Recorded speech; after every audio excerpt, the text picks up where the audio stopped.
right, let's do a cheers to the Sobeys and Safely Liquid Beer Review podcast. We ride again. I love you guys. Careful, that cake's hot.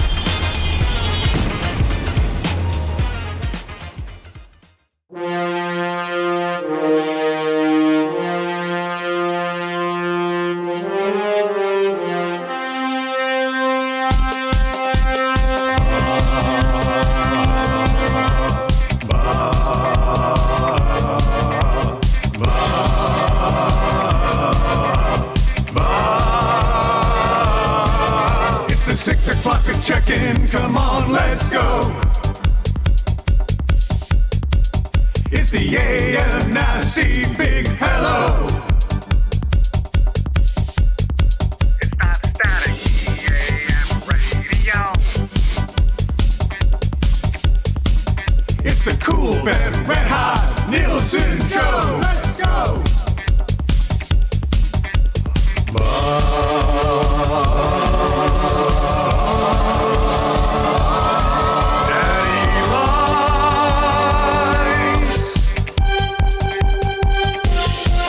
Everybody tuning in, even my wife. Mommy likes too. And those Macromala intros are cutting like a knife. Hey, it's Mitch texting in, he's your dealer for life. Let's crack at 6 o'clock and login with some sirloin bites.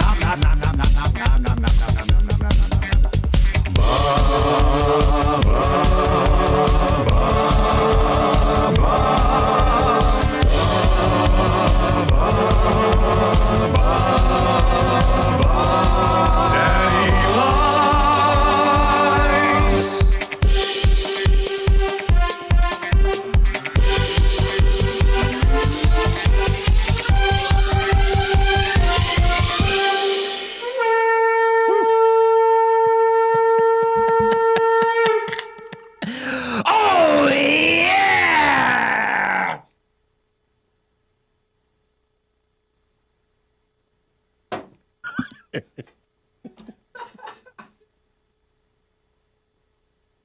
Woo! My God. Woo!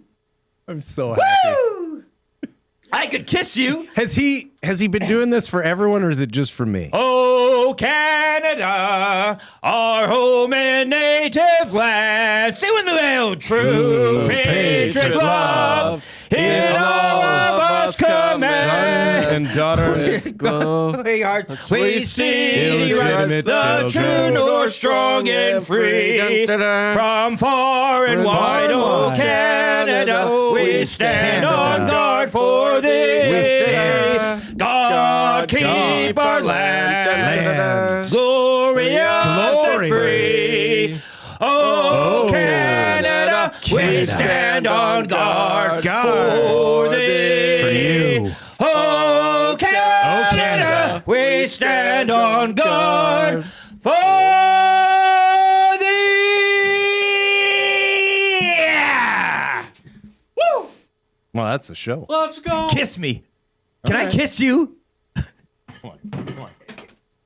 Oh, I thought that was going right on the lips. You want it on the lips? Yes. Yes.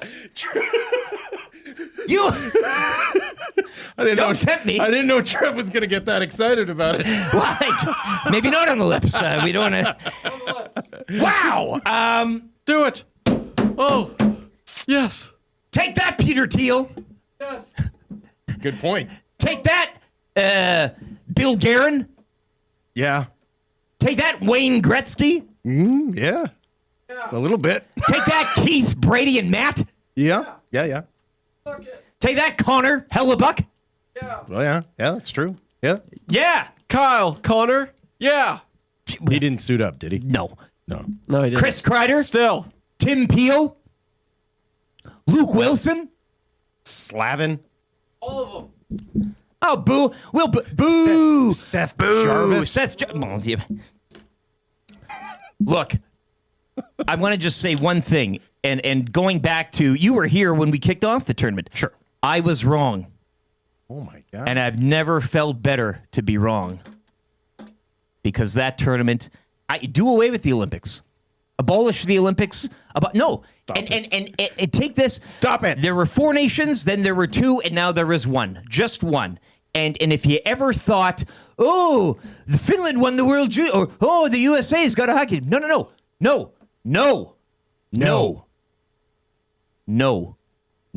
The sport's ours. It always has been yours. The sport is yours. It always has been yours. It always will be yours. There is no doubt.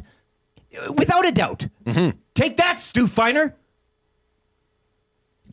For one more year. Do you want to add anybody to the list? Good question. You think about it. Jason Priestley. Take that, Chantel Kreviazik. Sure. 780-218-9999. Kristen Crook. Paris Jewelers Inbox. Fired up. William Shatner. William Shatner, exactly. Yeah. The whole bit. The lower bowl populated by a sea of red last night in Boston. Our guy, Dusty, was there. He got the McDavid jersey on. Guess who scores the winning goal? Guess. Who? Connor McDavid. Really? He did it? Connor McDavid, the passing of the torch. This game set up as Hollywood scripted it. 3-2, classic hockey score. Yeah. Canada takes it in overtime. Yeah. The torch is passed. Yeah. 2010, they lose to the Americans in the preliminary. Guess what happens? Golden goal, Sidney Crosby. Yep. Same thing this time around. Golden goal, Connor McDavid. Yep. Take that, Jordan Binnington haters, right? He proved it. Well, hey, not since the Thriller in Manila have we seen a rope-a-dope performance like Jordan Binnington's. Man, I was all ready to just hate on him all day today. Take that, Elon. Right? Didn't he go to McGill? Somebody said, Dudley says Priestley's Canadian. Sure he is. Nielson Show, Lieutenant Eric, Will Fraser, YouTube Trev. Peach Pit He's got the jersey LA, back on. I hear he made the bold prediction. Well, this happens because of him. He didn't wear the jersey yesterday because of the superstition of losing on Saturday. So now the jersey's back on, and he made the very brave. I'll let him do your touchdown celebration here. You called what it. did I predict? Well, you were so Connor McDavid. You were so brave that you went outside of the box and picked Connor McDavid to score the game-winning goal. LT predicted the score. And he said also it was going to be an overtime winner. He predicted the most common hockey score ever. 3-2 OT winner. You son of a gun. In a classic tournament like this? Huh.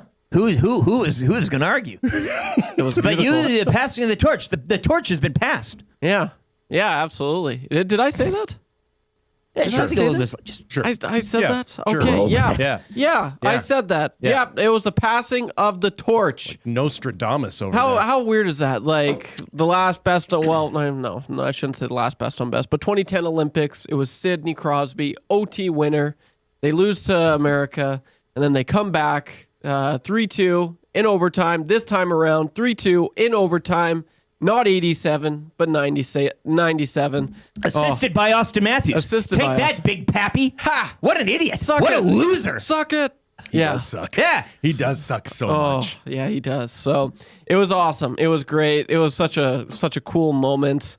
I'm just super proud to be Canadian this fine morning. Hey man, kudos to all of them for pulling it off. Like we weren't supposed to care about this. And they weren't supposed to win.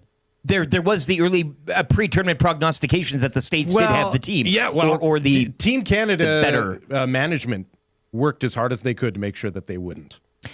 I said yesterday, and I'm not going to poo-poo the party celebration this morning because it is a celebration. This whole show is just going to be 4 nations. Obviously, Jamie McLennan will come in the second hour. But I said yesterday, too, that leading into the Olympics, which is the tournament, this is, let's be honest, we got involved. We got encapsulated in this, in the moment, in the time that it is, the political landscape and all that. That's fine. But yes, I think the Olympics are still more important than the 4 nations face-off. However, I did say that if you don't end up winning last night, the onus might be a little bit more on change.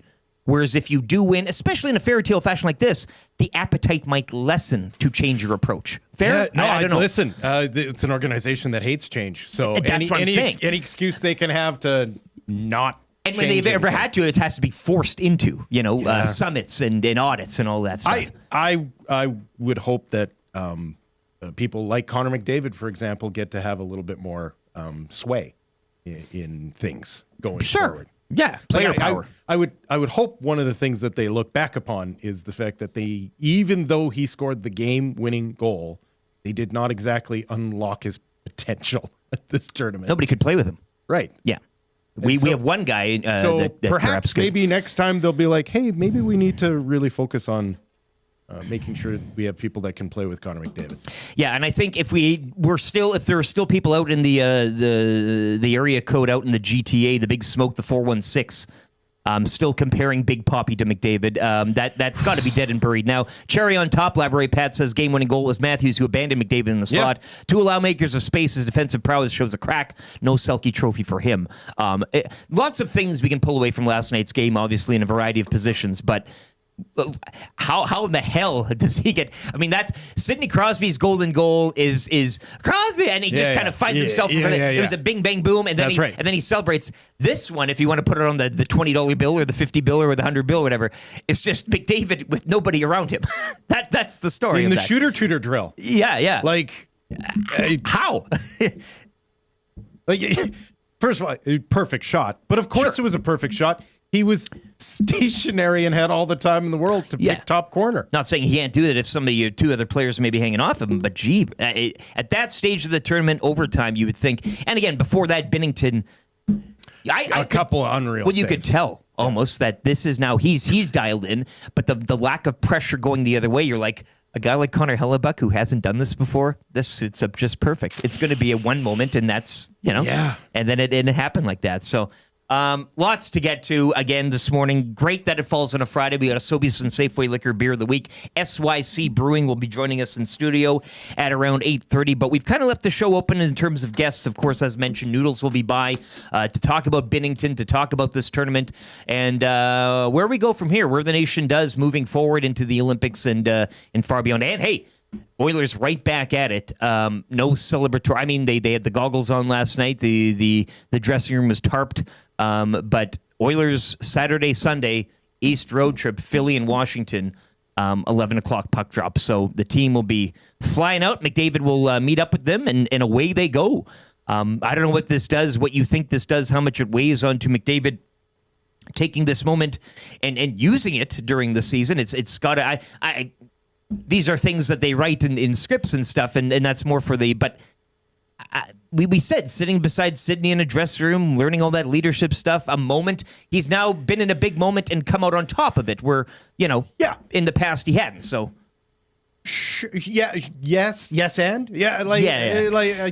I think the only person you can compare Connor McDavid to is Connor McDavid. Like, honestly. Sure. Like, even when it comes to, like, guys coming back and being like, oh, I'm a little tired. I didn't get a break. I had to be at the Four Nations. Will apply to every hockey player except for Connor McDavid, because we've seen it in this town. The guy doesn't deteriorate the same as other hockey players. He doesn't take as long to come back from injury as other hockey players. He seems to have more gas in the tank than other hockey. So it's tough to make a prediction when it comes to Connor McDavid, other than to say he'll hit the ice and be the best guy out there most nights. And it does set up what could be a fascinating spring for him here. I tell you what, man, the Oilers that could propel the you. Oilers are coming out of this thing smelling like roses, right? When you look at the injury list for other teams coming out of this tournament, absolutely, Oilers are coming out of this thing smelling like roses. Shea Theodore getting his medal with the cast on the wrist, and I mean, unscathed, he gets the winner. It sets up for the Oilers to Ekholm be able and Arvidsson have been sitting around for a week. And all the boxes have been checked from an orange and blue view. Nielson Show presented by Southford Chevrolet. Drive a little, save a lot out in Fort Saskatchewan. www.southfordchev.com. Of course, Lieutenant Eric, Will Fraser, and for Dustin Nielsen. No word yet from the big guy. He missed the bear hit this morning. I've texted him. No response yet as well. And happy birthday to the Muzz, Elizabeth Nielsen. Happy birthday, kid. Yeah. We love you. You are a beacon of light. You are your your mother's daughter. Yeah, as well as your mother and your brother coming from that household. We love you equally, but a happy birthday, Muzz. Hopefully you celebrate it with Big Pappy and he gets home okay. But Maybe he's already on a plane. hey, that could be it. That's probably it. Yeah. I told him to just take his stuff to the suite last night, do your party, and go to the airport at 1 or 2. Yeah. And sit in the the departure lounge. Yeah, that's maybe the worst airport in North America. But you're there, you know. Yeah, get your birthday celebratory messages in from us. I know the nasty chat is humming. If you are watching today on YouTube, pound the like. Do it for us here. Do it for YouTube, Trev, for crying out loud. He's got the jersey on. He's been a true believer the whole tournament. And he's been proven here, and the jersey is back. He didn't wear the jersey for you, so that Canada may win last night, and it's come proven. So hit the thumbs up, sub to the channel. Strong juju. It really is. Yeah. And now you can't go back. Iwanek used to do this with his Ravens bath mat towel. He would use it sometimes. No, but you think a jersey is superstitious. Try using the bath mat, right? 780-218-9999, Paris Jewelers Inbox. You are playing for text of the day. That is $20 to A&W. And right now at A&W, you can sink your teeth into the $6 Buddy Bundle. Choice of Buddy Burger with cheese. Hot crispy chicken Buddy Burger. Plus small fries and small drink for just $6. Say it. That's good. Yeah, that'll be coming up as well. Going over the show today, that hurts at around 6:30. We'll maybe dive into the American point of view, the Stars and Stripes from last night, and revel in that. The crack pack for Wayne Sports Cards, that's coming up as well. We'll be doing some 22-23 Series 2. So we got those cards to crack at around 6:40. Jamie McLennan of TSN, 7:05 to recap the tournament. Coolbet Canada Hotline today. The Fan Zone for Fans First. Fan Zone. And for the Italian Center. That's good. We'll be going over the, once again, it's a four-nation show. Not too much, I know the Lakers. It's a one-nation show. It is a one-nation show, baby. That should have been, damn, what a title. You should have. That's fire, baby. Lakers back in the win column last night, too. And the Scotties, now it's for real. Round robin over, and playoffs are upon us later today at noon. Kind of easy trivia for Mr. Mike's, of course, with Will Fraser in the on the desk today. I see a blank sheet in front of you. Can I guess maybe the theme of well, I'll save it. I don't want to. Listen, spring training did kick off yesterday with action between the defending World Series champs and the future World Series champs. Am I right, folks? You want to get to that, don't you? That's all. I thought that's why you guys had me in. That's good. Maddie almost lost it yesterday when Boone had that extension announced in the hangout. As he should. We're all trying to talk about hockey. Boone? As he should. It's nice to know the Yankees are not going to win. Yeah. Sobeys and Safeway Liquor Beer of the Week as well. That's after 3 questions too many for Park Mazda. Once again, we'll be visited by a gentleman. What's the name here? Win Smith. Much like what Canada did last night. Win Smith, sales director for SYC Brewing. He will be in studio, stopping by with some cold beers Friday morning, ! That's what the message says. Can't wait for Win. Yeah, no kidding. Yeah, so that's going to be great. SYC, I mean, that's a popular... Had a few of those over the years. Absolutely. Marmot Basin Snow Report, everything going on in Jasper for quite a good weekend. Not only did Canada win, but the temperatures now, as you saw yesterday, I mean, we are here now. It's Golden Bears playoff hockey tonight at the Drake. They're taking on the Dinos quarterfinal action. We talked about this prior. I usually say the Scotties are the sign of spring. Yeah. Can West playoffs now. Canada West playoffs. The weather. We're here. We're here. You go down, watch a little Claire Drake action, and then it's warm enough for you to continue on into the evening air. And I think, but last down night, White too, Ave if you want, or whatever. Like, last night we had a great night. Gazzola, Milne, Van Diest, they were all out at Hudson's White. But what yesterday did give us, after the 2 weeks of being shut-ins, was the opportunity be to, outside. Hey, you want to go to this establishment for the game? Hey, do you want to come on? Sure. Yeah. So what did you do last night? Let us know, 780-218-9999 or in the nasty chat. Yeah, and so many darts were smoked last night. Oh, yeah. Well, let's stay out for another. Right? Yeah. You don't have to put half of it out. Like, because there's all those people who are like, I don't smoke, but my friend does, right? And so, when he goes out or she goes out, I'll join them.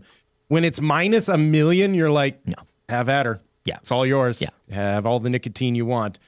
But yeah, no, packs were torched last night. Smoke them if you got Yeah, them it today. was. Just Yeah. even if you don't, take it up like Hernan. He's a social one. He likes the odd cigarette. yeah. I know you're watching this on the replay there, Hernan. But you know what we're talking about. Big Uke says, "Go Dinos!" Lucas in a red Ford Ranger. Happy 11th anniversary of Dusty blowing his knee out in the 2014 Bell Media dunk contest. What a nugget there. So we're celebrating an anniversary today, too, which is... 11 years ago. I still have the video. I showed my brother-in-law over the holidays. Did and you? yeah. It's always good for a rewatch quarterly in the year. Like, you always want to kind of keep up on that. You were there. You were judging I was on there. that panel. Your brother still pulled off one of the greatest The hand dunks of all sandy time. dunk. Yeah. And the And that was celebration afterwards. pre-COVID. That was almost like predicting our COVID experience. We didn't know what we were doing. Yeah. You're right there. Paris Jewelers inbox. Will, please unlock the Roadcaster today. A few ones and twos, s'il vous plaît. Library Pat says. You can turn that on if you want. The red button at the back there on the right. Yeah, just hold that. Nope. Yeah, there you go. Give that a press. Hold That's it. an actual button. All right. And then she should be. Oh, there she goes. There we She's fired go. up. Yeah. Ask and you shall receive, Library Pat. Pat in the county, meanwhile, says, I am disappointed not nearly talk about Canada's goal song. Sheepdogs. I think that was the Sheepdogs. Somebody said the free bird got avian flu.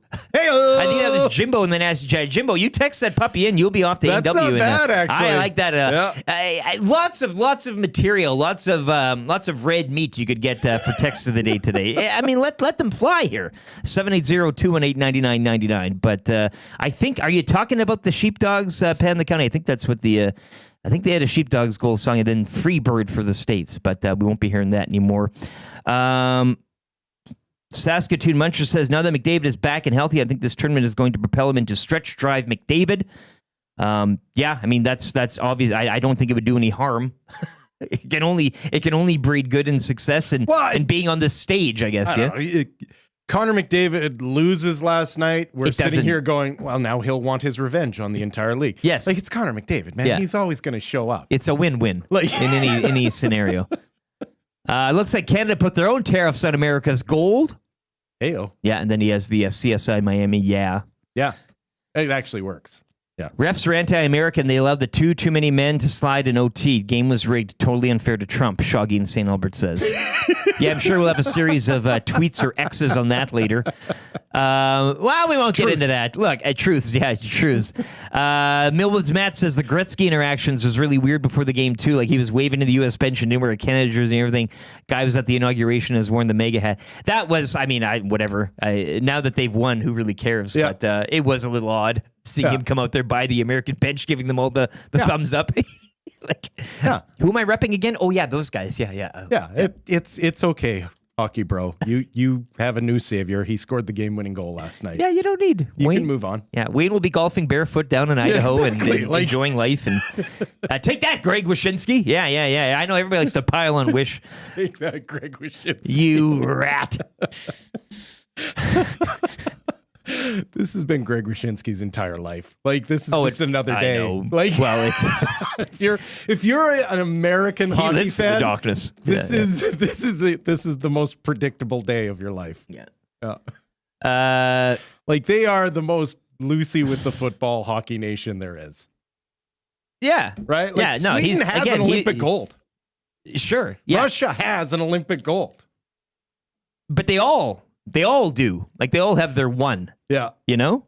And where is it here? I had the Whereas, thank God Al Michaels is still alive because they drag him out every year to talk about what happened 45 years ago. Yeah, exactly. Yeah. That's why, again, it was never in doubt.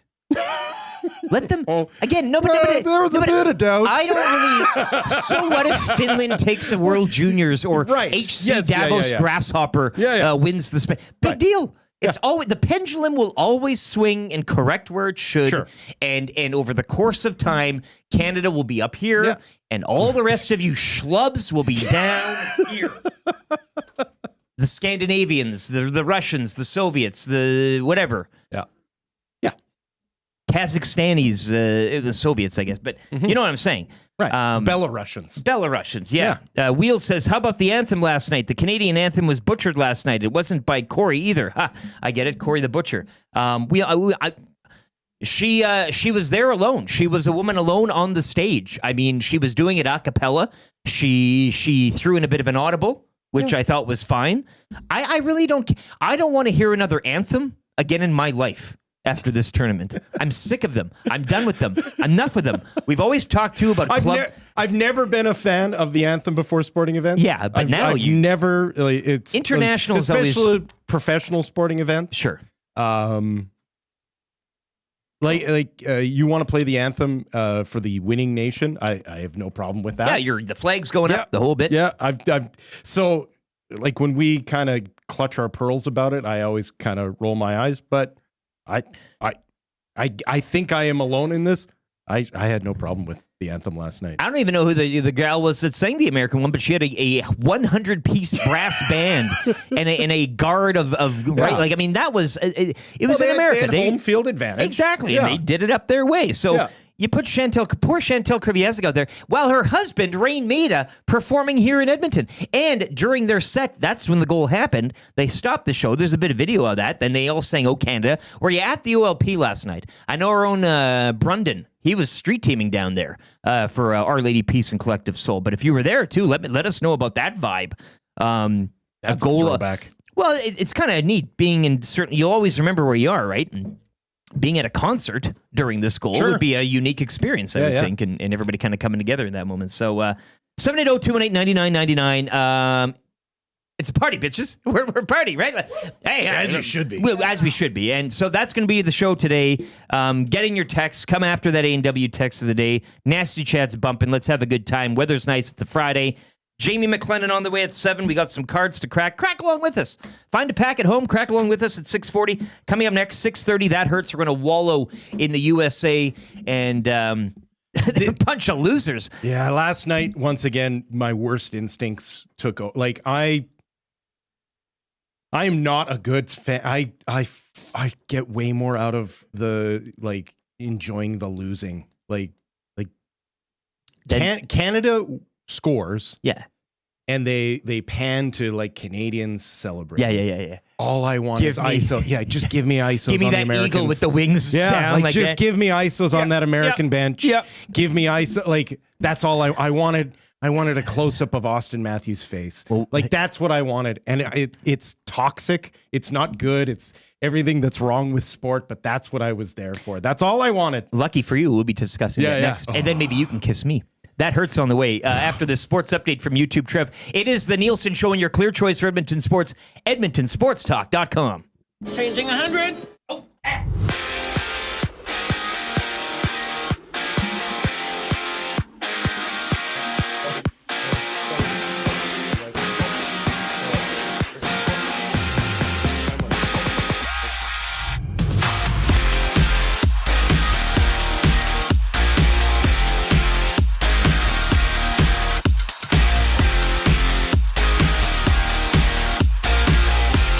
The torch has been passed as Connor McDavid gets the job done for Canada with a 3-2 overtime win over the Americans to officially cap off the Four Nations face-off.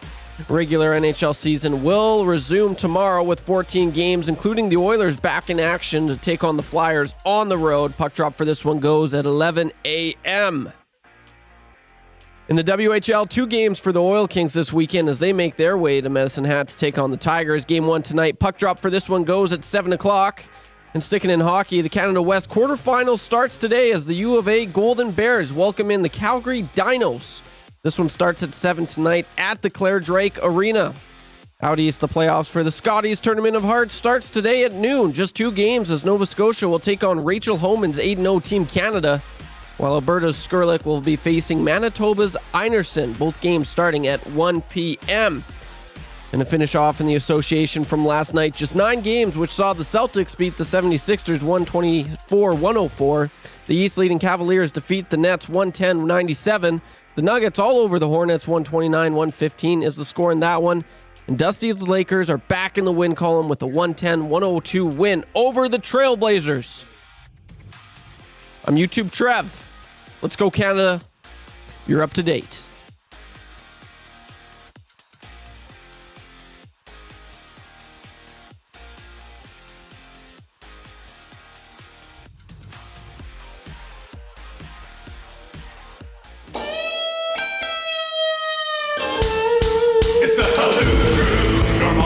show up at noon. Here we come to gas station brew. Money from Orlando, got one too. It's the Halloon Crew.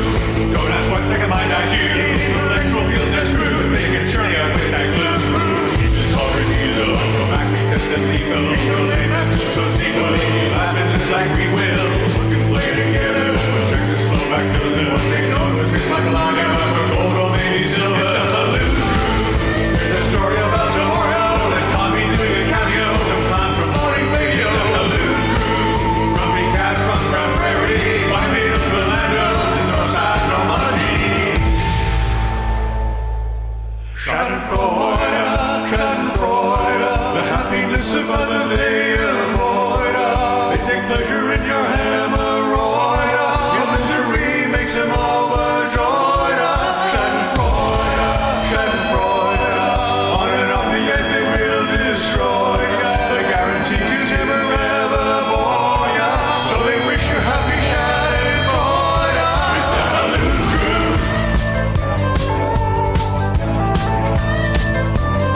It's the Halloon Crew.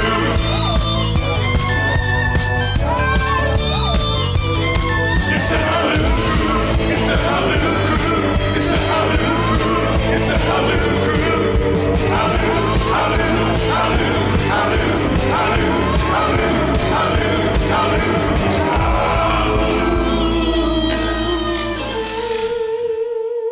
Halloon. Yeah. 6:35. Wow, we are running. Yeah. Look, I love that ding. It's like a Pavlov's dog thing, I think. You can kind of get that. Yeah, by the end of the show, I'll be. Yep.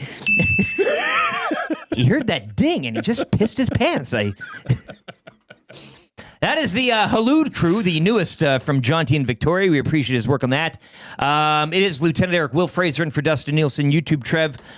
You saw him dancing there. It's a party. We're celebrating Canada 3-2. Classic hockey score in overtime. Connor McDavid, the winner. Jordan Binnington proving the doubters wrong. Canada beating the United States for hockey supremacy. At first there was 4, then there was 2. Now there is 1. 780-218-9999. If you are listening or watching YouTube this way, you might as well be watching today's show if you're a regular listener. The visual accompaniment will take you where you need to go. But if you are listening as well, the iHeart, TuneIn radio apps, welcome to the show today. And if you are on YouTube, pound that thumbs up. We are trucking through the likes. It's good to see. We'll change 200 by the end of the hour. Hit the thumbs up. Let's go. Right, Trev? Let's go. Let's go. Let's go. Let's go. Yes. Yes. So, Trev, I want to get to this. We're going to get to that. Hurts here for James H. Brown injury lawyers. But before that, walk us through your evening. Because you were toying with the idea of perhaps going out. You were toying with the idea of watching the game with a friend or two. Mm-hmm. People have shared where they've been. A few people in the nasty chat were at OLP last night. Fantastic, Not My Name says. The crowd was very happy after the goal. It's good to hear. But walk us through your evening. What did you do? What did you consume? And how are you feeling today? Sobriety-wise. Some 6 o'clocker lagers, not going to lie. Love it. Delicious. Yeah, I went and bought a few of them, actually, and there is no more. So it was a good night. It was unbelievable. I had some friends over, so I had Did ya? I had the roomies over. Nice. So if you're new to the channel, you guys know the story with my roomies. I don't know if you ever. Well, it's like this running bit. The famous former roomies. Yeah, exactly. Yeah, well, like I dated the girl roomie. Yeah.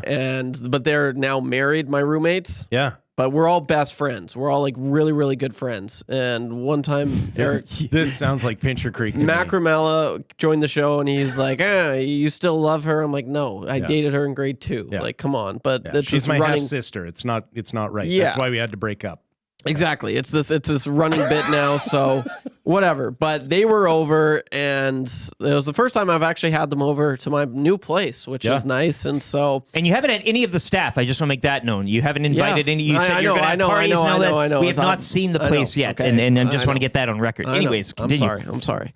But I had them over, and they came over right for puck drop. I ordered pizza right about 10 minutes into the first period. It got there right at first intermission, and it was awesome. That's one thing I will say that I'm most proud of, probably since I've moved to the city of Edmonton, is they kind of like they knew hockey. They knew about it. Brandon, my buddy Fergie. What is this ice hockey thing you speak of? Yeah, Yes. like they weren't hockey fans, but I turned them into diehard Oilers fans, and now every time I see them, they're asking me all these questions. Like they love hockey, and they are their all drug, for it. You're their drug dealer. Yes, and it feels Yeah, good. yeah, If you ever convert someone into being a fan of a sport, whether it's hockey, whether it's football, whatever it is, it's like you feel proud. You got a sense of pride there. You're like, I did that. Yeah, I And encourage so- people to spend time with their kids, but you do you. Yes. And then you yes. all got in the bathtub together, right? Is that what happened? You all got in the bath, stripped down, and had a confirm cold or metal bath, deny, but froth all over the place. Rubber ducky. I will little, say- little Yeah. Bert and Ernie it was going on. just awesome. Yeah. It was cool to celebrate this with them. It was awesome, and we were just we all just shot up and we just jumped, and it was the craziest thing ever. Jeez. I thought you were just drinking beer. We literally we gave each other all hugs, and we were like Tied off spinning and- around and doing circles, and we were just so happy. And then they probably stayed over for maybe another 30 minutes with a celebratory shot and beer. Okay. Because we were just so happy. Got a little wild. Well, they yeah. were about to drive. And it You was had awesome. To, yeah. Yeah, well, them it was just Whoa, Fergie. what are you doing? You can't leave here sober. Have It was another just shot. Fergie that got it in. So it was awesome. Good. I loved it. Well, congrats, No man. regrets. That, No that regrets. sounds like the perfect Four Nations evening. Congratulations. That's Thank how you. they wanted you. That's how Yes. Bettman dreamed of these situations and scenarios, and you lived it. I don't remember cheering that much in many years. I will say that. Like Really? I was, international hockey. Like, Not even the World Juniors. Is it because you're too Yeah, I don't emotionally think so. invested in the Oilers? Like that you Maybe. can't like Maybe. you're too on pins and where it's Yeah, and like was there a proper amount of separation where you could just I think so. could just enjoy the moment? I think so. Okay. And I've said it quite a bit here. I don't want to sound like a broken record, but I've been robbed of watching some pretty great hockey. McDavid, McKinnon, McCarr, You've been repping the jersey, the Maple Leaf. I haven't been able to see that, right? And I thought I would have saw it in 2022, 2018. Didn't get to see them in the Olympics. So this was long overdue, and I yelled, I tell you. I was so happy. So, we deserve this one. We Old Lady really Kravitz deserve bang on the this floor, one. tell you to keep it down. I did have to shoot a text to Shoggy in St. Albert says, sounds like the start to an adult movie. Then the pizza guy arrived, and Exactly. you need to order the pizza. Yeah. There was the bath, the pizza, the Shooting heroin. shooting up. What's the shooting? Did I say it was shot? What did I say? Okay. Phrasing. That's all. A great night by you, a bad night from the Americans, and that's where we're going to go with that. Perfect. Hurts. James H. Brown injury lawyers, the heavy hitters of injury law, maybe fielding a lot of calls from the United States this morning because boy did they get hurt. Boy did we rip their hearts out, slam them on the floor, and Good. step on them, Good. and until all of those arteries and veins, the last drip of blood was taken out of them. If you've been injured in an accident like last night and you're American, go to jameshbrown.com and they will try to fix you up. But 780-218-9999. What was your favorite part of the losing last night? Not the winning, the losing. Was it the American bench, the sullen faces? Was it Matthew Tkachuk not being able? Did you see him going to town to that mouth guard? Guy couldn't play for the half of the game there. He's sitting on the bench. He would take a little skate during the TV timeouts. Nope, couldn't do it. Back on the bench, sitting there. I think he was playing cheerleader for half the game. He couldn't do anything. Big Poppy Austin Matthews leaving McDavid wide open, not being able to defensively cover his ass there. Tortorella. I mean, Tortorella was there, right? Like the whole presidential call, Elon Musk calling the team earlier in the day and wishing them luck. All of these things, being that it's in Boston. Being that the hockey fan down there, even people who don't pay attention to hockey got up for this one, Sure. and then they were let down. Gotta love it, Yeah, it was pretty gorgeous. It was pretty perfect, and almost better than winning. We are, If you would have beat Finland or Sweden, you would have celebrated the win, and you say, okay, good, and you would have. Yeah. But beating the Americans, you celebrate that's them losing, more, exactly. almost more than you do. Yeah. You winning. Yeah. Because Canada winning a hockey game is kind of the least surprising thing in the world. Sure. But for them to rip out the Americans' heart in their building with the way things have been going over the last several months, Yes. it was really perfect. And it's interesting. Nathan McKinnon gets named to the tournament MVP, rightfully so. He had a great tournament. But I don't mean this as a joke. I mean this in all sincerity. That tournament owes the Tkachuk brothers a debt of gratitude, if not a cut of the earnings, because they were such perfect villains. Like perfect villains. Oh, yeah. No, the fact that they organized fights in the first game. Brady Tkachuk scores a really like they were. What made Die Hard a great movie?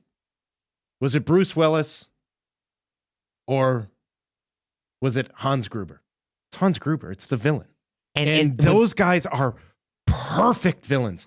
They are just so good at it. But when people say sports is scripted, this tournament, it makes you feel like maybe it really is. reinforces that argument and if it is scripted, those guys deserve an Oscar. Absolutely. Because holy cow, are they like?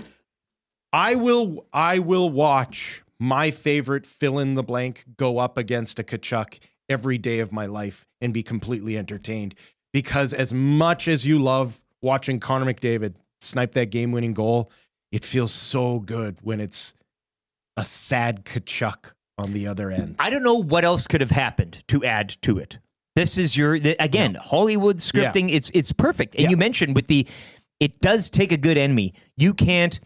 That's a great villain. Yes, and that's why even here too, the rivalry with the Flames. I mean, you kind of want them to be a little competitive so that you can go back. It's one thing to beat down your opponent, but when they're not even in the mix, well, who cares? Yeah. You want a strong competitor, and I think the whole text messaging, the group chat, the fights, all that. Yeah, they showed up and they proved it. And we said too, going into this week, I thought the pressure was more on them, given the fact that it was.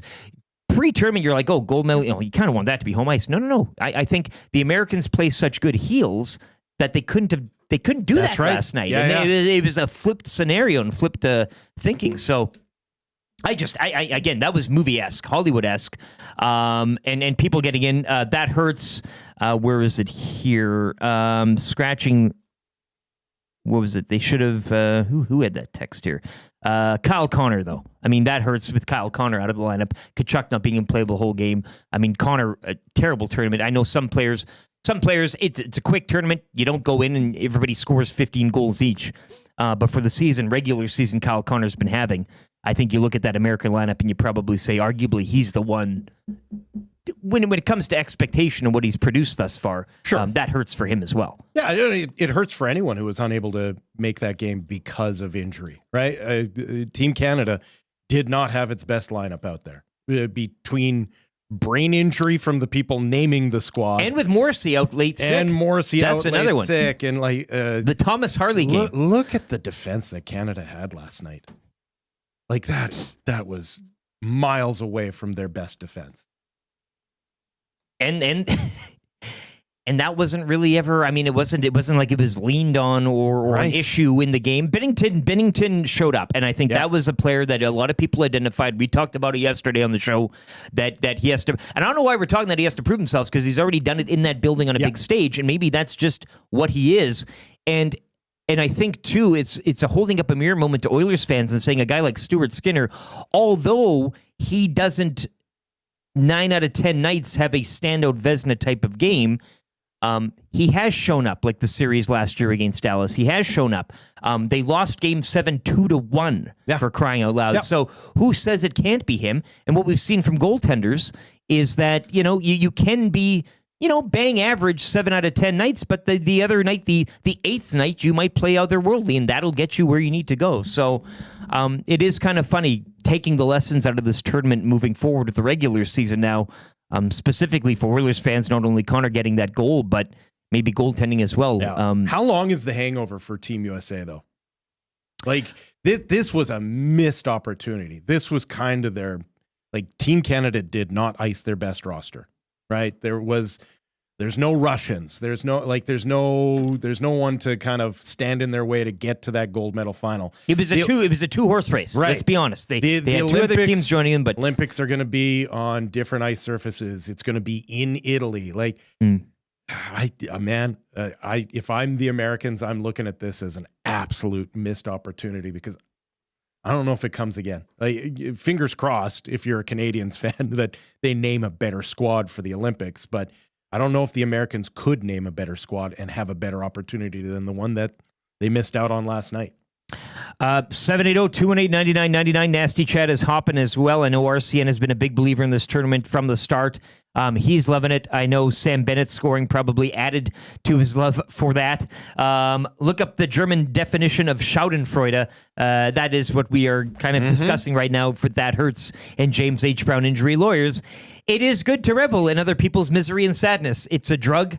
It's a drug we're all addicted to. Absolutely. And it's pretty much becoming the downfall of society. But for one day, I'll take and in the sports landscape, dollops of it. Yeah, we're nothing. It's not real, that type of thing. Yeah. Troll says Makar is a beast. He dominated last night. That was the big difference between Saturday's game and last night. He was a missing piece from Saturday, and the arithmetic was quite easy to say. Okay, add him into this lineup against this team. What does it do? And yeah, we saw that last night. He was buzzing. I mean, there was no question there. YouTube Trev, what was your favorite thing about the Americans losing last night? You've expressed your joy and jubilation with your friends, the love triangle that ensued at your place. But what did you like? What is the Americans losing? What's the sweetest fruit that you're getting from all that? Is it the fans? Is it the political landscape? The Kachucks? Yeah, you brought up a lot of really good points. I think for me, just being in this industry and having to talk about whatever is going on, the breaking news, I would not be able to. It would have been so depressing to have to come in here and talk about the USA won. You've come in after a Game 7 Stanley Cup final loss. Yeah, and that sucked. Like I didn't. That was like the worst week I've ever had to work in my life. But this would trump that. You're saying almost. It would be close. Yeah, honestly, it might. Just with everything, like you lose to a team. Whatever, that's another team, but you lose to a country. There's something more to it there, and I would have been. It would have been tough. I'm not gonna lie, and I'm on social, so I see all the talk. It's everywhere, whether it had been Twitter, Instagram, whatever it may be. I just would have TikTok. TikTok. That's a good one too. I thought that was banned. It would have been just. I don't know. I thought so too. They brought it back. I don't know. It's back. It's They're here. bringing it back. It might be here. Well, we'll see. It'll be gone in 2 weeks' time, probably. But just the fact that, I can go into work now and just have a smile on my face and just talk about Canada being the best. I love it. And just that we won. Like, it's honestly, it's so much better. Like, I know winning is better than losing. Yeah, and I know Big U, he chimed in the Reed Wilkins show with Shane Million yesterday. It would have just been unbearable to hear all the Americans saying. But we don't have any Americans. We don't work with any, Well, just the stuff online. Online. It just the would have been Barstool tough. Sports. Yes, absolutely. Yeah, and just with all the politics, you throw in the politics, of course. It was more than just a game, this one felt. And so that's what I would have to say. That hurts for James H. Brown Injury Lawyers. When accidents happen, go to jameshbrown.com. They are the heavy hitters of injury law. And what doesn't hurt right now is, some breaking news. He's alive. He's up. Thank God. And he is on a plane on the way home in Chicago. Going through windy, so maybe he is going back to Calgary then. That's good. If he can avoid Pearson. His vehicle, and I said too, he's coming back. He drove down there in minus 35. He'll be coming back now, and the roads will be melting. And the car will start. It's a different nice. world. Yeah, exactly. So, yes, sir, he says, Dustin Nielson, alive, well. He's coming for you, Lizzie. He's coming for that birthday. Good. Well, now it's all... Now we're all fine. That was the one little... Now we're good. The bow is on. It's tied. It's great. It's perfect. Man, that's a milk run, though. Boston to Chicago, Chicago to Calgary, Calgary in a truck. All expenses paid. I don't care what. I'd go to Hawaii and back if you needed to. I'll take the full... Santa Claus Express. You'll take the 36-hour. Sure. Did you see the hotel room? You see the hotel room he was in? No, was it gorgeous? He had like a couch. Like there wasn't even a chair. It was like a full couch that he had a marble table. A fainting couch? Yeah. This place you should have saw. Like you could have the bathroom. You could have had a party in there if you wanted. Nice. I'm sure there have been. But it was a 26th floor of like this Bellagio type of compound. Okay, yeah. Like cool bet. Spare no expense. Nice. Yeah. So it was a good time. It looked like, and our Dustin, not one for the seafood. So he tried a lobster roll. How'd it go? Didn't like it. So then he got on the chicken tendies. He did a chicken. And then yesterday, I don't know if you saw this online there, but he was eating wings pregame. Okay. Because Boston's famous for its hot wings. Well, and their chicken tenders, And right? their You go to chicken tenders. Boston, you want to give me that chicken tender, not the chowder or anything like that. Red chowder, though, that's a tough. Where are the wings? Where are the picture of the wings here? Just brutalized them. Yeah. Well, hey, wife's not there. She can't referee his diet. Jeez Louise, clean a Still wing. meat on that bone, Clean baby. a wing, man. You got a stew there. You got a stew going there, as Carl Weathers would I say. hope he's bringing those home. Yeah, well, I mean, maybe a birthday wing for Muzzy. Happy birthday, Dustin Muzzy. Nielson is returning to the that's nation. good. That's McDavid good. jersey in hand. Lieutenant Eric Will Fraser, YouTube Trev with you here on the Nielson Show. Yes, I will. We're going to get into the crack pack now for Wayne's sports cards. Here, I'll give you a pack. We're cracking 22-23 Series 2. We're looking for the young gun here. Good catch, Trev. And again, Wayne's sports cards is where you want to go for these. I had a few kicking around. I didn't get to visit Wayne the other day, but a few of these kicking around at home.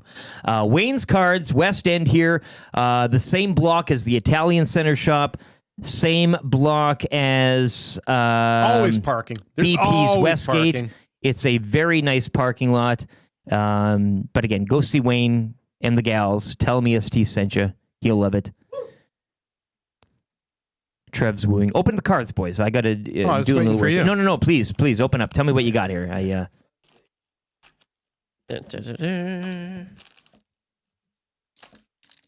It's just the sound. It's more for the. It's an ASMR type of segment here. Oh, former Oil King, Uh-huh. Dyson Mayo. Dyson Mayo, a name I haven't heard. Oh, Artemi Panarin. Oh, Jacob Slavin, who had a real good game last night for the Yeah, this Americans. thing's really We'll good say. tournament. Just chock full of traitors Russians. Tyson Berry Ivan hitting the Provorov. waiver wire yesterday. Hey, Ah. pick him up, Trev. What do you think? No. Oh, I got a Absolutely rookie. not. A Mark Messier, UD Trey canvas. Fitz-Wolansky. Look at that. Trey, another Oil King, hey? Mm-hmm. Craig Anderson, Anze Kopitar, the old Sunken Eyes, Jake DeBrusk, and Matt A Duchesne. Detroit Sunken Red Wing, eyes. Tyler Bertuzzi. That looks cool. Benino. Nick Bonino. What Thomas you got there, Trev? Tartar. Look at this. What'd you got? What is it? Lunchbox Legends. Ooh. Mikhail Sergachev. Sergachev. I don't really know. Is Sergey. that, is that a USA good could have one? used a younger version of this guy last Looks night. good. Little Blake Wheeler. Blake Wheeler, hey? Yeah. Yeah. Hayden Krebs. So some dirty Russians, some former Oil Kings. Kale Backlund. Got a nice mix. Scott Lawton. Scott Lawton. Sebastian Scott Lawton. Aho. Jordan Stahl. Brock Besser. Or Bosser. Bozer. Booser. Beezer. You should have Bizer. liners in the. Oh, email. thank you. Yeah, check Oh, it I in the see email. now. Yes. Very nice. Look at this. Look at the moose, though. The UD canvas of the moose. That's really neat. Wow. In I'll his trade you. In his Oilers silks. Yep. Did you got two Oilers? Yeah, and Tyson Berry. Ooh. The one that got away. Hey? Bring him back? What do you say? Throw in a claim. I actually always liked Tyson Berry. Well, I don't hate the guy, but I don't think he helps the Oilers though. no, not at all. No. The Oilers No, stay away. The No. Oilers are a better team now. Yeah. Than the one that he played on. Dusty's Hotel Suite had a sectional, not a couch. The Harborside Hotel is a win, not MGM. Come on, LT accuracy, please. No. That didn't pull out. We confirmed that yesterday. They did a cribs. What is it? Pimp My Ride, or when they go and visit the mansion. Yeah. So cool bet. Jake Bullen Moss and the boys went over to his suite and he gave him the tour. But the couch does not pull out. Abutski, I would check your facts there. 7-8. Let's go. Let's go. Let's go. Let's go. Let's go. Sure.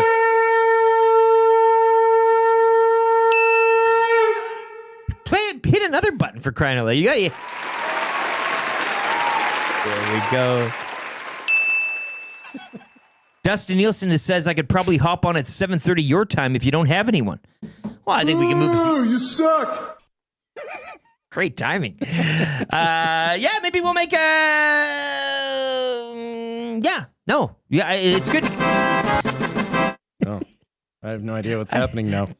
That's the best part, though. I want this to be a fever dream for people. That you're either waking up hungover or you're... No, What is that? That's the Jeopardy theme. Keep going through. Keep experimenting. Yeah.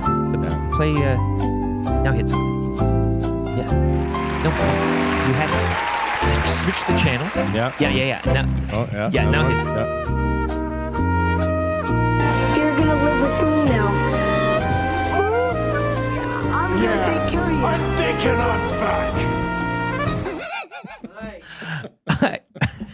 I wet myself a bit there. That was hilarious. I need more of that. It's a Friday. We're having fun.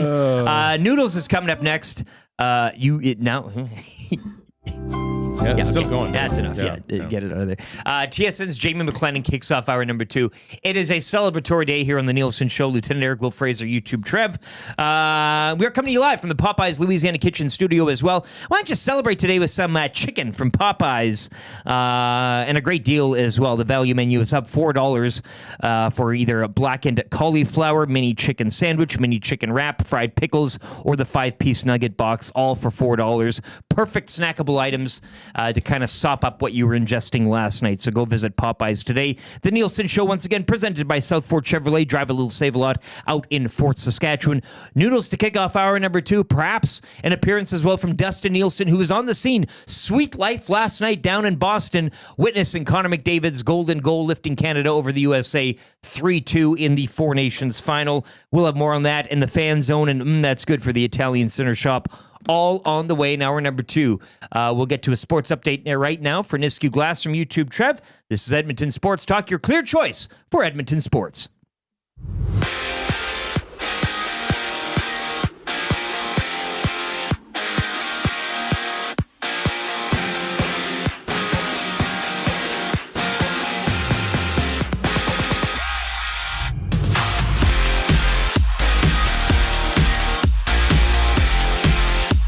The torch has been passed as Connor McDavid gets the job done for Canada with the 3-2 overtime win over the Americans to officially cap off the Four Nations face-off. Regular NHL season play will resume tomorrow with 14 games, including the Oilers back in action to take on the Flyers on the road. Puck drop for this one goes at 11 a.m. In the WHL, 2 games for the Oil Kings this weekend as they make their way down to Medicine Hat to take on the Tigers. Game 1 tonight. Puck drop for this one goes at 7 o'clock. And sticking in hockey, the Canada West quarterfinal starts today as the U of A Golden Bears welcome in the Calgary Dinos. This one starts at 7 tonight at the Claire Drake Arena. Out east, the playoffs for the Scotties Tournament of Hearts starts today at noon. Just 2 games as Nova Scotia will take on Rachel Homan's 8-0 Team Canada, while Alberta's Skurlik will be facing Manitoba's Einerson, both games starting at 1 p.m. And to finish off in the association from last night, just 9 games, which saw the Celtics beat the 76ers 124-104. The East leading Cavaliers defeat the Nets 110-97. The Nuggets all over the Hornets 129-115 is the score. And Dusty's Lakers back in the win column with a 110-102 win over the Trailblazers. This sports update is brought to you by Nisku Glass. We want to thank EST and all the listeners and viewers, and what better way than to give them a deal? Mention Edmonton Sports Talk or present your Nasty Club membership for a 10% discount on windshields, glass, or any of your window or door orders. Call us today to get that ugly broken windshield replaced or to start planning your winter and spring renovation projects now.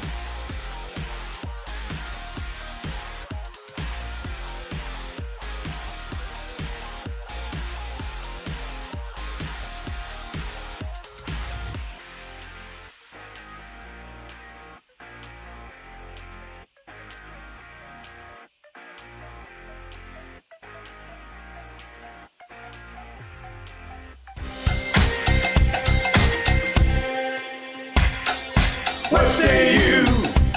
Hey, nasty crew. We got the Nielson Show flu, and there's nothing we can do about it. What say you?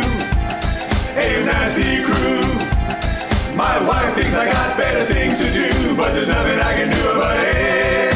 We're tuning in, we're listening online. We catch up with the podcast when we fall behind. We're texting in the nasty chat, what's on our mind. 780-218-9999. No more interference from corporate interest. Just Dusty and Eric and all of the bad cats like Brzezinski and Noodles. Got to engage it. Maybe it's fun but a cool band to make a little wager. We can't wait for the Monday mandate. Shaggy's always on time. Tommy's always late. Would you like a cup of tea? Forget about the old place. Hey, we were number one in the text race. We don't miss all the commercial breaks, but we sure miss Nickelback today. We wanna hear some hot takes and we wanna hear Renee. Why not hold the neck up, why not wanna kids away? Beat us the tire fire and remember that name. We love every goal song, but what about the games? Macramel, Rapaport, Dragger, Engineer. It ain't Christmas season, but they sound like reindeer. Button and my cousin and the tales of the North. All about him giving present, Dusty go forth. What say you? AM Nasty Crew. We got the Nielson Show flu. And there's nothing we can do about it. And there's nothing we can do about it. And there's nothing we can do about it. 7:04, it is the Nielson Show on EdmontonSportsTalk.com. Your clear choice for Edmonton sports. We are on YouTube. We are on iHeartRadio. We are on TuneIn Radio. And, of course, streaming live up at EdmontonSportsTalk.com. If you are watching this morning on YouTube, you'll see what I'm doing there. If you're listening, you won't know what I'm doing. So all the more reason to be watching on the YouTube. And we are changing 200. It's good to see. We love it. As a couple of people mentioned, whenever, Trev. Yeah. Changing 200. Love it. Easily a 500-like show. It's still going. They never had that much time on the show, on the game show, right? Like it only lasted for a couple of seconds. I remember lasting it for minutes. But pound that thumbs up, hit the like. If not today, when? Do it for your nation. Do it for Canada. Alex Trebek's looking down from heaven right now. Actually, that's a great point. Yeah. He'd be. Yeah. He would have been loving last night, I know, from wherever he was watching up high. Best seat in the house. Once again, warming up out there, too, today. Not just are you reveling in Canada's hockey supremacy, but a high of 1 degree today. A little cloudy, but we'll take it. Temperatures at or above zero for the foreseeable future. So, gotta love it. Gotta love it. I think Noodles, I hear somebody wrestling around in the bullpen. Is he... He's good to go. We're going to be joined right now by Jamie McLennan. Could also be getting a guest appearance from Dustin Nielson later this morning. He is in transit somewhere between Calgary and Chicago, so he'll be joining us midway through the second hour here. Lieutenant Eric Will Fraser, YouTube Trev with you here. Nielson Show presented by Southford Chevrolet, and we are coming to you from the Popeyes Louisiana Kitchen Studio. But there he is, Jamie McLennan, Noodles, and great that we have him and Chris Johnston swapping days this week, but it's good to get the former goalie on to discuss a truly memorable goaltending performance last night from Jordan Binnington. So we'll get his thoughts on that, as well as the full Canada taking home gold at Four Nations. Jamie McLennan, TSN Zone, brought to you by Pro-Am Sports, your locally owned sports memorabilia and apparel specialists. Have Pro-Am custom frame that jersey you have in the closet or the photo you've still got in the box. Visit them in store to get started on your project. Perhaps if you've picked up some Canada memorabilia and you want to get that preserved, go back to Pro-Am and get the Cooks and Boys to help you out. In Edmonton, corner St. Albert Trail, 128th Ave, or online at proamsports.ca. Noodles, great morning to you, man. Thank you as well for carving out some time to join us. Before we get into the nuts and bolts of last night and looking beyond to the Olympics, set the scene. What were you doing? The 5 W's, where were you at? What were you consuming? How was your evening in watching a historic night with a historic finish in Canada's 3-2 overtime win against the USA? I was actually supposed to go with I won't say, but a general manager of an NHL team for dinner, and we were going to watch it together, and he had to bail. So I watched it at home on my couch and enjoyed myself. And honestly, what a great game. I wasn't sure if it was going to top Saturday night. As far as the fights and all of that, I didn't think there would be any fights last night. But I did think there was going to be good goaltending. I did think there was going to be maybe some lead changes and some irritability. And we got all of that. And what an unbelievable game. It was a great theater. I'm happy that Canada won. I do have to admit that I think Team USA Hockey has really come a long way in my lifetime. It is going to be, I'm looking forward to the Olympics already. And it's unbelievable that 97 got it done. That gives him a little taste of winning. And if anything, he's going to come back even hungrier because you all know what he wants in the end for the regular for this season. Well, yeah, that's just it. And we talked about prior to the tournament, sharing a room with a guy like Sidney Crosby on this stage and what he could pick up, between the years. But certainly going out and improving that last night. I don't know. We were talking, how the hell you get that wide open too? That was that was the least typical Connor McDavid goal I have ever seen in my life. How many times do we see him just in the slot and has time to time to dust the snow off of the and bury it. I think the route, if you look, I think it was Jack Hughes and Austin Matthews. They just both do a circle left, and you're like, where are you going? And listen, Mitch Marner deserves a lot of credit to find that lane because if you and here in Toronto, a lot of the whispers were about Mitch Marner's 5-on-5 play. Getting moved around the lineup. Did he have the pace to play with McDavid? We all know he had the talent. Regardless of what people think in Edmonton of the Toronto Maple Leafs, all of that type of stuff. You look at Mitch Marner and his ability to move the puck. He hadn't found it. To me, he hadn't found it in that tournament. They slid him down on that third line and moved Braden Point up there. But what an adjustment by John Cooper. To see that Marner was going last night, Marner had the 2 beautiful assists. They were primaries. And, that's a difference in the game is getting guys the puck when they need it. And the fact that McDavid gets available, and it almost seemed like a nothing burger play. And then all of a sudden, with how tight the game was checked, I don't think we saw anybody alone in the slot. Now, listen, I think Binnington made some great saves, and we'll get into that. But McDavid getting alone in the slot, finishing it, to me, it was just it was justice. You're happy. And if anybody had to have a statement, it was Connor McDavid. The torch was passed last night from Sidney Crosby to Connor McDavid, in my opinion. We always say, too, that sports, a lot of people think, sports is fixed, sports is scripted. That really goes towards their argument last night. And even for the tournament as a whole, you mentioned going back to Saturday, and we talked about the Americans being just that perfect enemy and really playing that role. I mean, the Kachuk boys, the group texts, all of that. But having it come out last night, a classic hockey score 3-2, with Connor McDavid getting the overtime winner. But you mentioned Mitch Marner, and he supplied some heroics earlier on in the tournament, game 1. But I think yesterday we were all talking, Surveyor Brett says Jordan Binnington more like Jordan Winnington. We should have never doubted him. I know the numbers maybe didn't stack up, and there were a few moments in this tournament, but he's been on this stage before in that building, and he's done it again, certainly making the case for McLennan. Absolutely. And I kept, there was a pit of my stomach kind of, soreness or concern heading into last night's game, because I even said it on my show. If Canada lost last night, I felt like there was going to be the headlines, crease crisis in Canada. What are we going to do?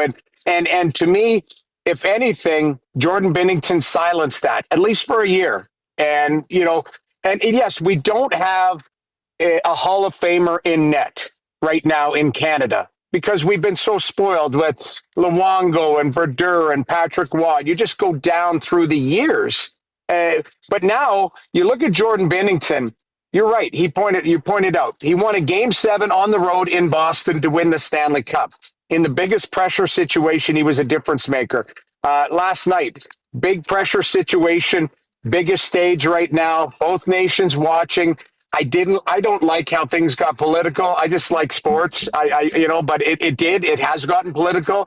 And, there was so many eyes on that, and it would have been easily, he could have folded his tent. And the other way, like those saves in overtime, if they go in, you don't blame him, but you're still whispering, God, would have liked to save, or, he allowed goals in the tournament. Now you start to question, but he made 3 unbelievable saves in overtime. And that's the difference. The word clutch comes to mind. And that's what you need is clutch goaltending, clutch performances at the right time. 97 proved it last night, and Jordan Binnington proved it last night. Is it just a case that we idea of goaltending is antiquated, that because we came through the Waugh, the Brodeur, the Dominic Hasek era, we still believe that goaltending is of that level, and it just isn't anymore. Because on the flip side, we've been waiting for Connor Hellebuyck to establish himself as one of the greatest of all time, and he is definitely the best of his era, but yet once again comes up short in a crucial moment. And maybe that's just the case. Maybe goaltending is just not that position anymore. Well, you could. I always say this, Will, is you only talk about goaltending when you don't have it. Yeah. Because when you have it, people are like, nah, like people aren't talking about goaltending in Winnipeg. I mean, they have in the playoffs the last couple of years because Connor hasn't gotten it done. But, I almost tie this, and it might be a good conversation for you guys today. Stuart Skinner's got to be Jordan Binnington. Yep. That's what he really does. Because, Skinner isn't known as, future Hall of Famer. Maybe he will be. I like Stuart. But if you look at the way this team was built, Team Canada, you look at the way the Edmonton Oilers are built, they're not built from the net out. So what the goaltending has to do now for Team Canada is not get in the way. We don't need to. If anything, yes, we're going to talk about it in a positive light. A big save here, big save there. But it's Connor McDavid, it's Sidney Crosby, it's Nathan McKinnon, it's those guys. Where other teams, for example, the Winnipeg Jets, are built from the net out. So everything revolves around the goaltender that plays 60-plus games. So I look at it, Team Canada had a philosophy that they felt they were going to be good enough that all they needed was good goaltending. They didn't need a guy to steal games. They needed a guy to give them an opportunity to win. Jordan Binnington, and I will say this, it's impressive that they stuck with him because I'm sure there was whispers, I'm sure you guys talked about it. Should you have gone to Aiden Hill? Could you have gone to Aiden Hill here, against the Finns? It would have been an easy transition to go, hey, we're going to give Hill a start. And if he beats the Finns, maybe it's Hill that plays last night. They had a thought process in their mind saying, if we can get to that final game, we believe Binnington can help deliver. And they were right. And there's a lot of people that, on Twitter, I guess, that were wrong. And there's a lot of people talking as I felt that they were going to stick with Binnington, and I'm not saying I'm right or whatever. I just felt that I look at Aiden Hill's won a Stanley Cup on the biggest stage. Jordan Binnington's won a Stanley Cup. If you look at it, 7 out of the last 10 Stanley Cup winners, they're Canadians. And the team didn't win in spite of them. They won because they got their help. So I don't think Canadian goaltending is in a crisis. To your point, Will, I think it's just looked at differently. So goaltending covers the bet. Can you apply that to the rest of the team, or is this a Team Canada management group that maybe has to think a little harder about that Olympic squad going forward? Like, do you just go more of the same, or do you look at the entire tournament and go, we had some pretty blank spots there? No, I think, and we had Doug Armstrong on our show the other day, and he alluded to it too. They built a team for this tournament, okay? 4 nations. They have to build a team for Olympic rules, for Olympic ice, for all of that type of stuff. So you are going to see adjustments. You are going to see guys that were on the 4 nations face-off team for Canada that aren't on the Olympic team. And you are going to see guys that weren't maybe either available or have pushed through to that next level. A year from now, think about the progression of some of the young players in the National Hockey League that might push through. I would argue there's one of them in Edmonton. If Evan Bouchard goes deep into the playoffs again or wins the Stanley Cup and is as good as he was in the playoffs last year, how can he not play? How can you not find a spot for him? Like, maybe Drew Doughty. Drew Doughty's a year older. Like, we have to look at it. I think the philosophy was it's NHL rules, it's NHL ice, it's NHL buildings, all of that. You build a team for this particular tournament. And yes, a lot of that you're going to carbon copy and take to the Olympics, but you have to build a team for Olympic ice and Olympic rules. Where would you kind of look right now? I know it's early days, but if you were charted with, developing an early plan for this squad, and you mentioned Evan Bouchard, but, there's a Connor Bedard that was left off too. Some people had the debate there as well, but who are a handful of guys that you would say would match that Olympic ice and Olympic rules in that type of game right now? You mentioned Bedard. I'm sorry, Celebrini would be ahead of Bedard I for was just me. gonna say that. Sure. Celebrini's wheels look like he'll be perfect. That's the thing. Like right now, what concerns me, and the ice is getting bigger, not smaller when we're talking about the Olympics. Bedard's pace is not there. That's like right. that's what concerns me. Bedard's brain is there, his shot is there, his elite hockey sense, everything. But his pace, like when I look at it, now Mark Stone's a prime example. He looks like, and I joke, he looks like an unmade bed out there. Like it's just, it's ugly how he gets there or whatever, but he's a phenomenal player. You can have one or maybe two Mark Stones if you believe that that's the right scenario. But I guarantee you, Zach Hyman has to be looked at because you look at hound dogging the puck, forechecking, winning loose puck battles. It took a bit for them to find some magic for McDavid. To me, Hyman, yes, the slow start, the injury did not help him. But Zach Hyman is built for that type of game last night and certainly Olympic hockey where it's pace and work ethic and winning loose puck battles. So there is going to be guys that make the team, whether it's young or whether it's guys who just didn't have great starts or had injuries.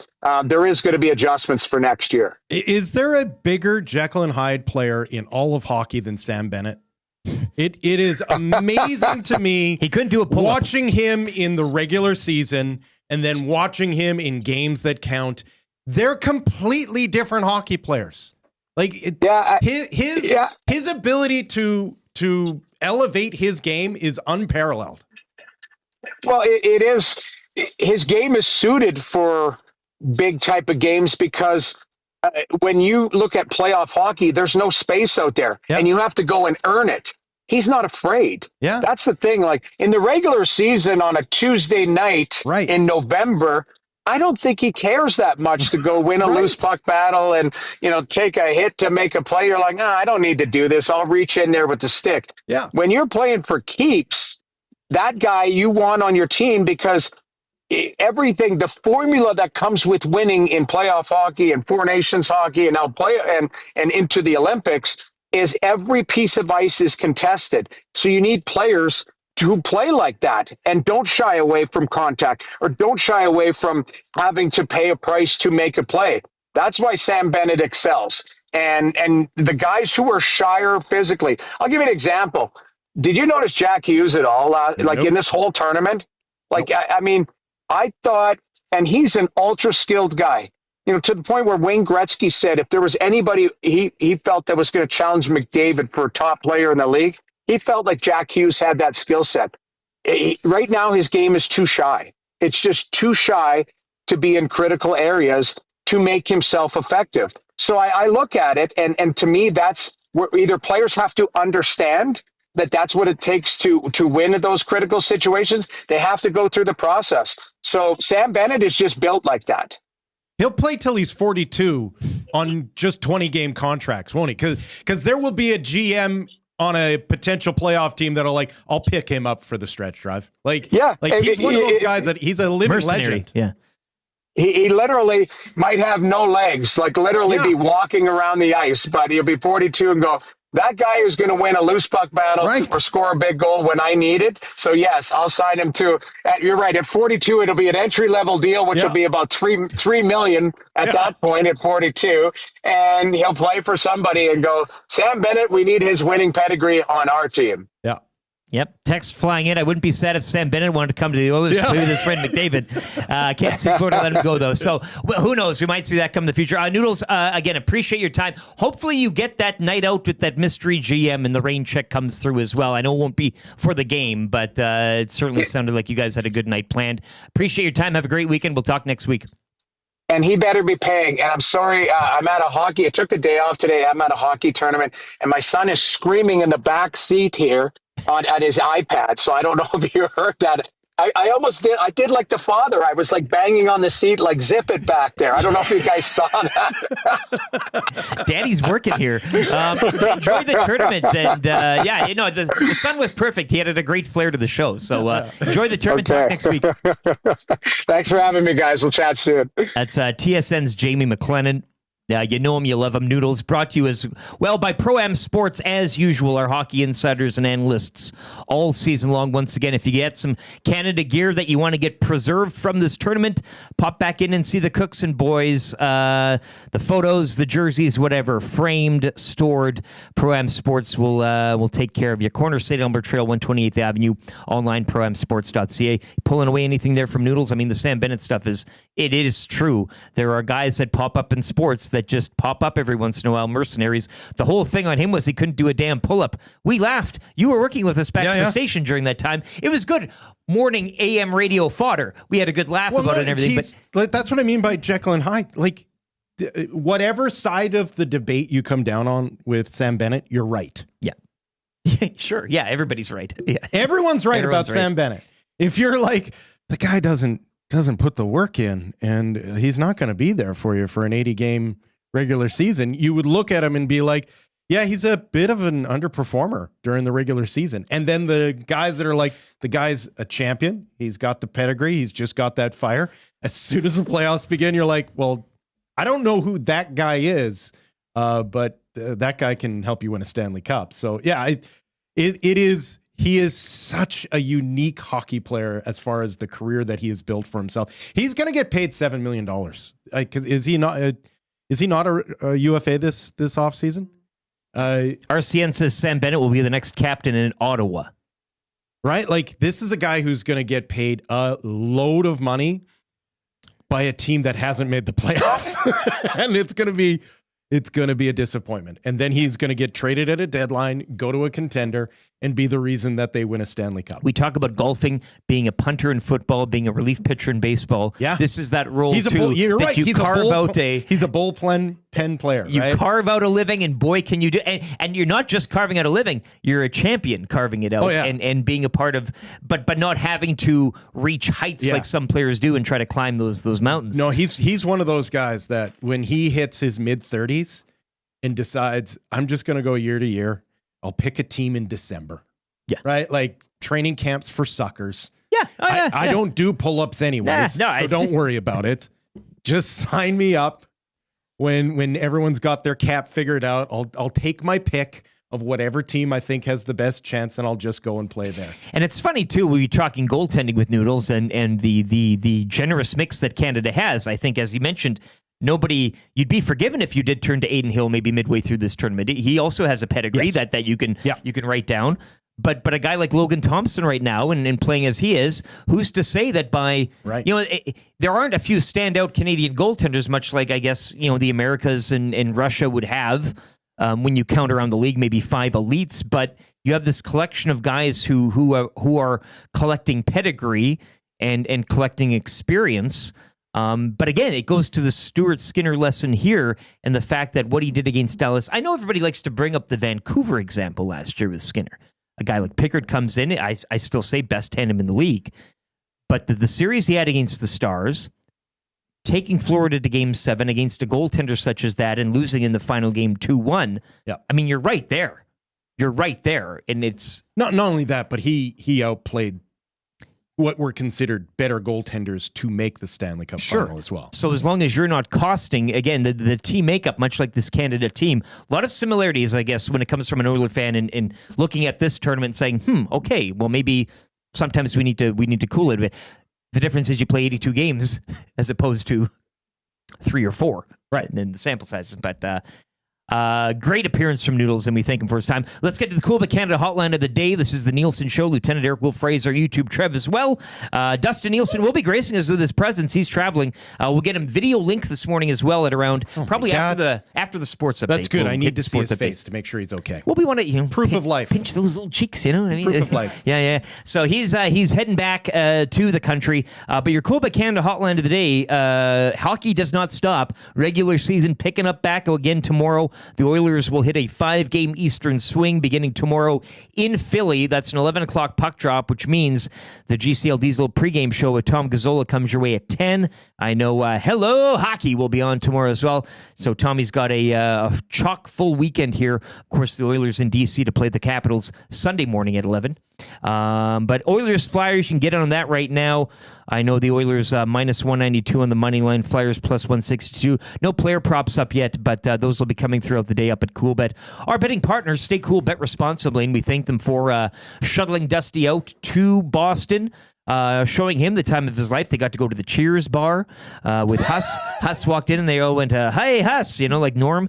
And chicken fingers, chicken wings, and lots of those. He said what he was doing was ordering Shake Shack a lot. And he likes that they don't cook their burgers. The Americans, how they, little raw, little pink inside. Yeah.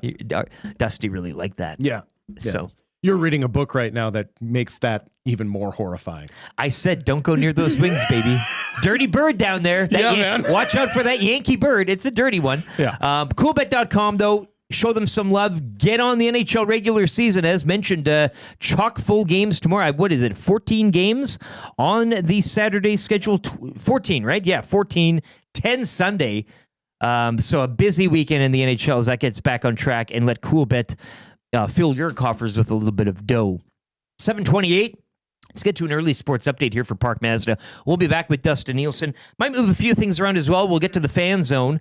And maybe that's good. We'll save for hour number 3. That's good. Play another button there. I'm your huckleberry. Yeah, sure. That worked, actually. It's really good. Yeah. We're in a celebratory mood. Sobeys and Safeway Liquor Beer of the Week. Trev's got his jersey on there. He's going to give you update you everything going on in the sports world. He's humping the camera. It's a beautiful thing this morning here on the Nielsen Show. Your clear choice for Edmonton sports. Dustin Nielson coming up next, guesting on his own show.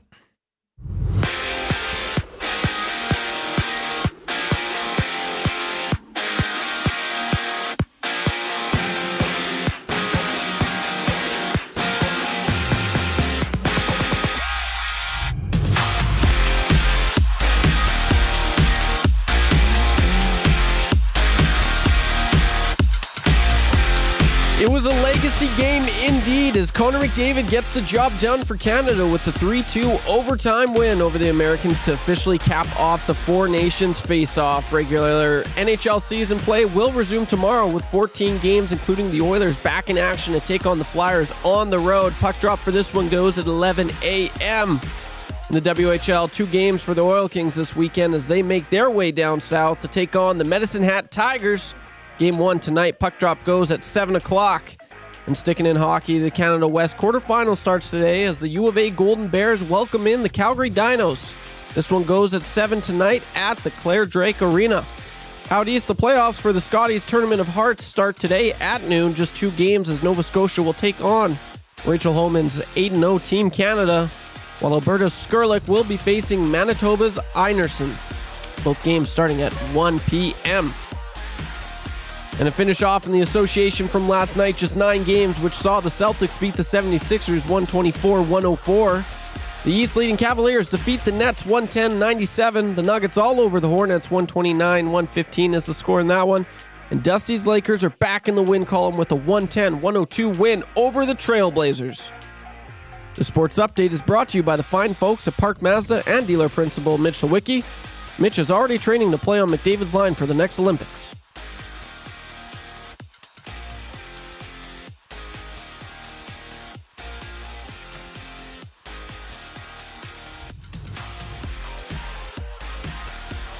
Hi there. If you're like me, you like to picture yourself in luxury, even though there's absolutely no way you could afford it. And if you can, well, even better. Thankfully, I picture myself in something that is luxury, but still absolutely affordable, like the all-new Mazda CX-90 from Park Mazda. With the new luxury features like facial recognition settings and quilted detail Napa leather seating, I can pretend to be comfortable with all of my proper settings activated without even touching a button, thanks to Mitch Lewicki and the great staff at Park Mazda. I like to picture Mitch Lewicki as newborn 8-pound, 6-ounce Mitch Lewicki. You can picture grown-up Mitch, or teenage Mitch, or bearded Mitch, or whoever you want. Park Mazda, your dealer for life in Sherwood Park off Y Road, parkmazda.ca.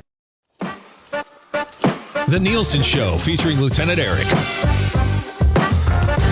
Only on Edmonton Sports Talk.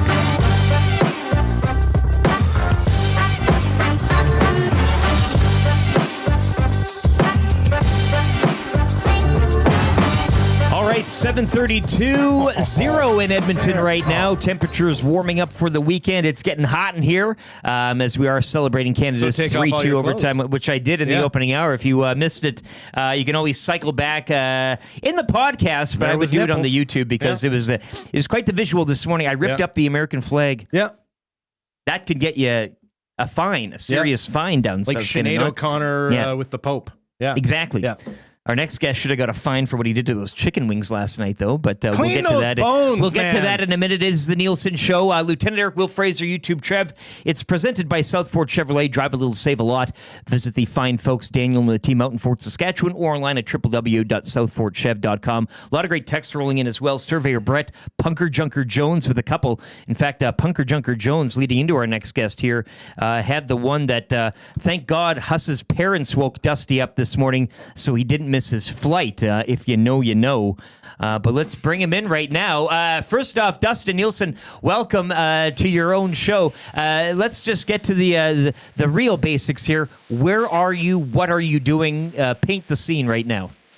Actually, I think I'm in a city. Well, I'm in a city where I think Fraze has family, if I recall. Chicago. You're on time right now, buddy. Yeah, that's what I thought. I've been walking around asking people if they know Will Fraser. You know, it's so far so good. I mean, first of all, before we get going on anything, I do want to give a birthday shout out to the Muzz who's watching this morning. Yeah. Happy birthday, Muzz! Daddy will be home soon. He loves you. And yeah, man, I slept for like. And I couldn't even get a buzz on last night, drinking wise. I was just too emotionally invested in the game. I got back to the hotel around 1, slept for about 3 hours, got up at 20 after 4 to head to the airport, and Huss and the Coolbet guys were just coming back to the hotel. They're just they had a good time last night. So I had to check out a little bit early. If I didn't have to get home for Elizabeth's birthday, I wouldn't have slept. I would still be up. It was awesome there last Heart night. can't take that, buddy. Come on. Yeah, no, I mean you're physically you are right. Yeah, I probably can't do that. The birthday greetings have been flying in all morning from Muzz. We did have that in our minds this morning. First thing, that's why we wanted to take. The Bear Boys tried calling you, no answer. I said, oh yeah, forgot about that. Yeah, so I kind of well, they wanted the boots on the ground experience from Beantown, but now that we know you're okay, you're in Chicago. I know Fraze has a few suggestions on what you can do during your layover. How long do you have before your next flight? Probably about 50 minutes to 60 minutes. I was thinking of going to a McDonald's, Fraze, if you can believe it. No, 10 minutes away from the airport. Gene and Jude's is the greatest hot dog you will ever have in your life. Oh my God. I don't have the balls to leave and try to get back in time. Skip the dishes or whatever. I bet they'll bring it right to the terminal. You know what? They could probably throw it through security. That's right. Right? I'm on the other side. Just throw it. Throw it. Trust me, the security would intercept it. They know what a Gene and Jude smells like. They would take that. Yeah. Sticking on food, though, again, you were there with the Coolbet boys. It looked like sweet life last night in the suite. Tell us now, too, about the procession to the game.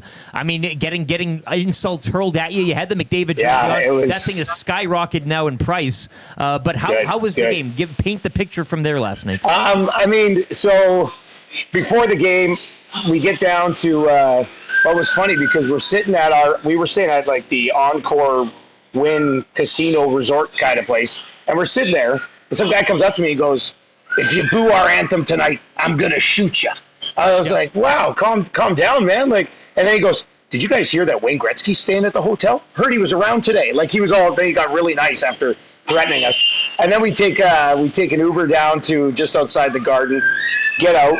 And I'm not kidding. We walked from the car over to the sidewalk, and people are like, 51st state, 51st state. I was like, oh, my God. I'm surprised you can count that high, you idiots. So we got, probably 8 or 9 chirps in, the first 10 minutes. It's just 51st state. And then I was like, we were 11th province, and they had no idea what we're talking about. They're like, oh? They're just... I tell you, man, a lot of these people, the fans outside the rink last night were just idiots. It was just, So then I went. I had those wings. Sit on any of them? Did you kind of take the beauty out? No. I guess if you're not careful, I take my khakis out of my khakis and my Carhartts, and I'll get you. You know, I drove by I don't know what that is. the Uber took me past a pharmacy today, and I was like, a pharmacy? I got to pop into the pharmacy. Anyway, went to bumped. We actually found it was busy down there. We found a bar where there was actually quite a few Canadians. Bumped into somebody who had played in the world's longest hockey game, actually, if you can believe it.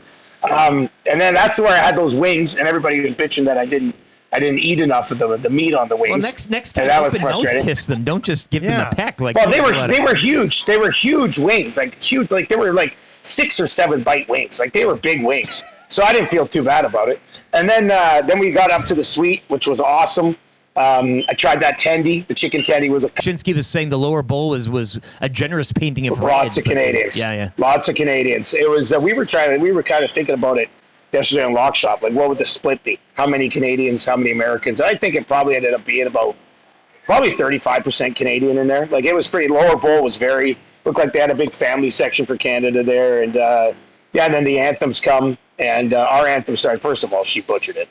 I mean, my God, was that an awful anthem effort by Chantal Kreviatsik, who she had a song way back in the day that I kind of liked. Anyway, not anymore. It was brutal anthem. I didn't like it. Why are you guys laughing at? She had no band, no. Oh yeah, she was acting nothing. She was brutal. It was awful. Husband was in Edmonton last night performing for OLP. Isn't that a connection and a half, eh? I guess it is. Whatever. I mean, I didn't think it was any good. Anyway, so as soon as the Canadian anthem starts, it starts getting booed. But then we had managed to sing loud enough with 35% of the people in there being Canadian that we kind of drowned out the booing, I think. And then when the American anthem started, I was kind of like looking around. I was like, I wonder what's going to happen. And I didn't hear really any boos for the American anthem from like the 35% Canadians in there. So, but yeah, it was after the game. We're walking out, and there's the Bobby Orr statue up front, and there was some guy who was trying to hang a Canadian scarf on the Bobby Orr statue, and Americans were just like, "That's not happening. That's not happening." And they're like, "He's Canadian." Like, it was this big standoff for a little bit. It was hilarious. I'm so glad we beat them. Thank God. That went from being the worst environment ever to be in to just the best environment to be in. But especially in overtime, of all things. What was that like when third period time was ticking down and you knew this one was going to sudden death?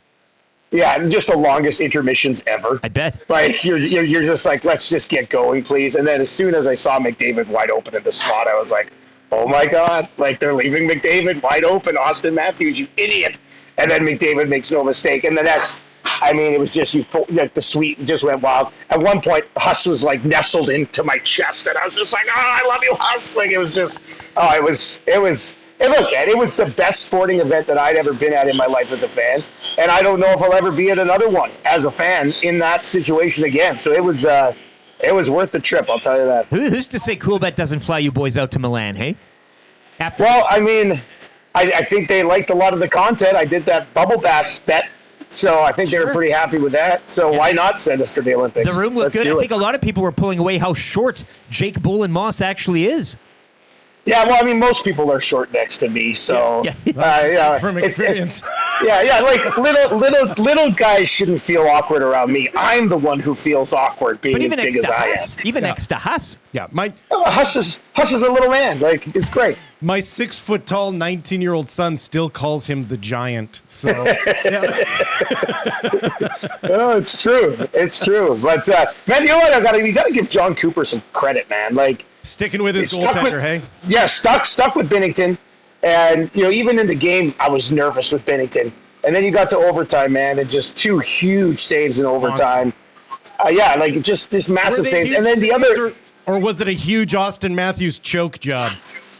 I mean, Austin Matthews got to bury that, right? Like, that's what we have to say. Hey, McDavid went top corner on a better goalie, let's just say that. It's the burger war end. And McDavid hadn't been good. Like, I was texting with some buddies during the game. I was like, man, Connor's got to do something. Like, this is a huge game. I hated the fact that they left Stone on his line for as long as they did. But then that's what I was gonna.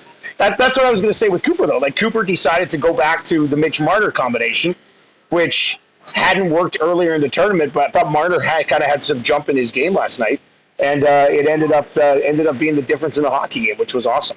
Imagine those two on the same team together playing a full 82. Well, with the salary cap going up, I'm just assuming he's coming to Edmonton, Well, I mean, right? Like let's start the rumors now, right? I mean, it's enough for them always to do it out there, but I mean, I think it's Mitchie Marner in Orange and Blue. Did you get any Shake Shack before you left for the trip?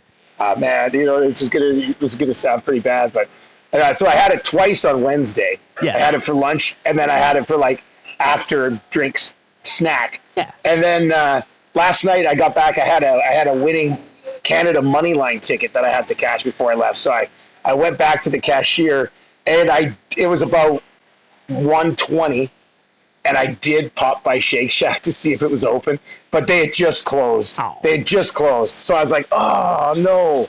So yeah, that was tough. I was looking for the Shake Shack hat trick, and I couldn't pull it off. It's followed by the heart attack. Yeah, that's what they call it, the Shake Shack heart attack. It's a common phrase down here. You've survived the American meat, the taunting, and you're coming home a Four Nations champion, Dusty. I don't know, any parting words? I mean, this is your show. You decide when to... no, I mean, I just like, I'll slide out here. I gotta go get in line for that McDonald's I was telling Fraser about. But, just overall, this, like, the trip obviously was incredible. Like, the whole being here was... But, I was kind of excited for the tournament, but I think Cuthbert had the line last night, apparently I heard on the broadcast, like, the tournament we didn't know we needed. And it ended up being, it's a great line. I mean, that's why he's the GOAT. I love him. Like, I thought that was a great way to summarize it. Like, do we really need this? Turns out we did, because it was at the right time. It was phenomenal stuff. Should the Tkachuk brothers get a cut of the gate? Because they were perfect villains. Two script. They were they made the tournament. Brady Tkachuk is the big bad. You know what I mean? Like, that dude needs to get into the NHL playoffs. Like, I have to see that guy play in the playoffs, because I thought last night when he was on the ice, I was concerned. Yeah. Like, when he wasn't on the ice, I was like, I don't know if this team's much of a threat, to be honest with you. Nothing against Austin Matthews, had a couple of points. But, like, Brady Tkachuk, when he's in the offensive zone, he is a handful for everybody. Like, he's... The Tkachuk brothers just, they live up to the hype of the villain that Canada needs, and that'll be a major, major talking point heading towards the Olympics. Like, I thought Brady Tkachuk was phenomenal in the tournament, and it sucks that you don't get to see him do that in the National Hockey League yet. Yep. Well, Loomis says, get yourself a McGriddle. Order whatever you want off that menu, Dustin. You deserved it. You had the winning jersey yesterday, so I know that thing's shooting up in value. So enjoy your trip back. Actually, have a safe one. Enjoy the birthday as well this evening. Yes. Happy birthday, Muzz. We'll see you. You know what? The trip's going pretty good so far. I know something's going to screw this up for me, but the flight's on time. My truck's waiting for me in Calgary. Let's go. I can't wait to get back. So, yeah. Daddy's coming home, Muzz. Thanks, Dusty, hey? Yeah. See you guys. Dustin Nielson, he's everywhere. That's the Nielson we're talking about, the Nielson Show. The Nielson. Daddy's coming home. Nelly. Hey, Lizzie, Daddy's coming home. Yeah. Daddy's coming home. I wonder, you probably got a little something from Boston. I'm your Huckleberry. There you go. Probably picked up a little Boston gift maybe for, that'd be nice on your journey as you do for the birthday. That'd be what would be a Boston gift? 780-218-9999. Leaving? Something from Shake Shack. Listen, there are certain cities in North America. I kind of feel like Edmonton can include itself in this, in that they're too concerned about what's going on in their own town to give two craps about what anyone else thinks. Okay. Like Boston is a great place to go for a trip. There are lots of historical sites, plenty to do. Culture. But no one who lives there gives two craps if you're there visiting. Right? Like, they're not there they to don't host. Need you. They're not there to host. They don't really give a crap. Whereas, like, if all you've ever done is travel to Orlando or Las Vegas, like, they're desperate to make sure that you're happy while you're there. Yeah. And so, there are cities like Boston where you're a guest, and not in the way that it's like, be our guest. It's more like, mind your manners. You're a guest here. Which is the complete opposite of traveling, say, to northern Wales or Wait a minute, you came here on your own? What the hell are you doing That's here, exactly you it. stupid idiot? Yeah. Like you go to Tottenham and like no one cares. Nobody. Dustin Nielson, once again, he is in the nasty chat. Hammer that thumbs up, folks. Yes, exactly. We should be changing at least 300 by now, 400 by the end of the hour. I mean, Canada won the Four Nations. Dustin Nielson appearing on his own show while traveling on Elizabeth's birthday, for crying out loud. Do it for the Muzz. Hit the thumbs up. Once again, even if you aren't watching this morning on YouTube, pop on over. Hit that like and go about your business. Let's get into the fan zone. No. Yes. Change the channel because that's more Tombstone Tuesday. Yeah. We'll. Nope. I don't know what that is. Whale and the Wolf. That's your favorite band. You should know what that is. Let it. You can keep kind of fading it up and down as we move along, like the Jeopardy music. The fan zone right now for fans first. Once again, Oilers back in action this weekend on the road though. 5-game road trip. Yeah, I don't mind I don't mind a bed. Yeah, I don't mind a good bed. Tomorrow in Philly, Sunday morning in Washington, Flyers and Capitals. But once the Oilers return home, fans first is where you go. My favorite part. Wait for the drop. She's playing today, isn't she? All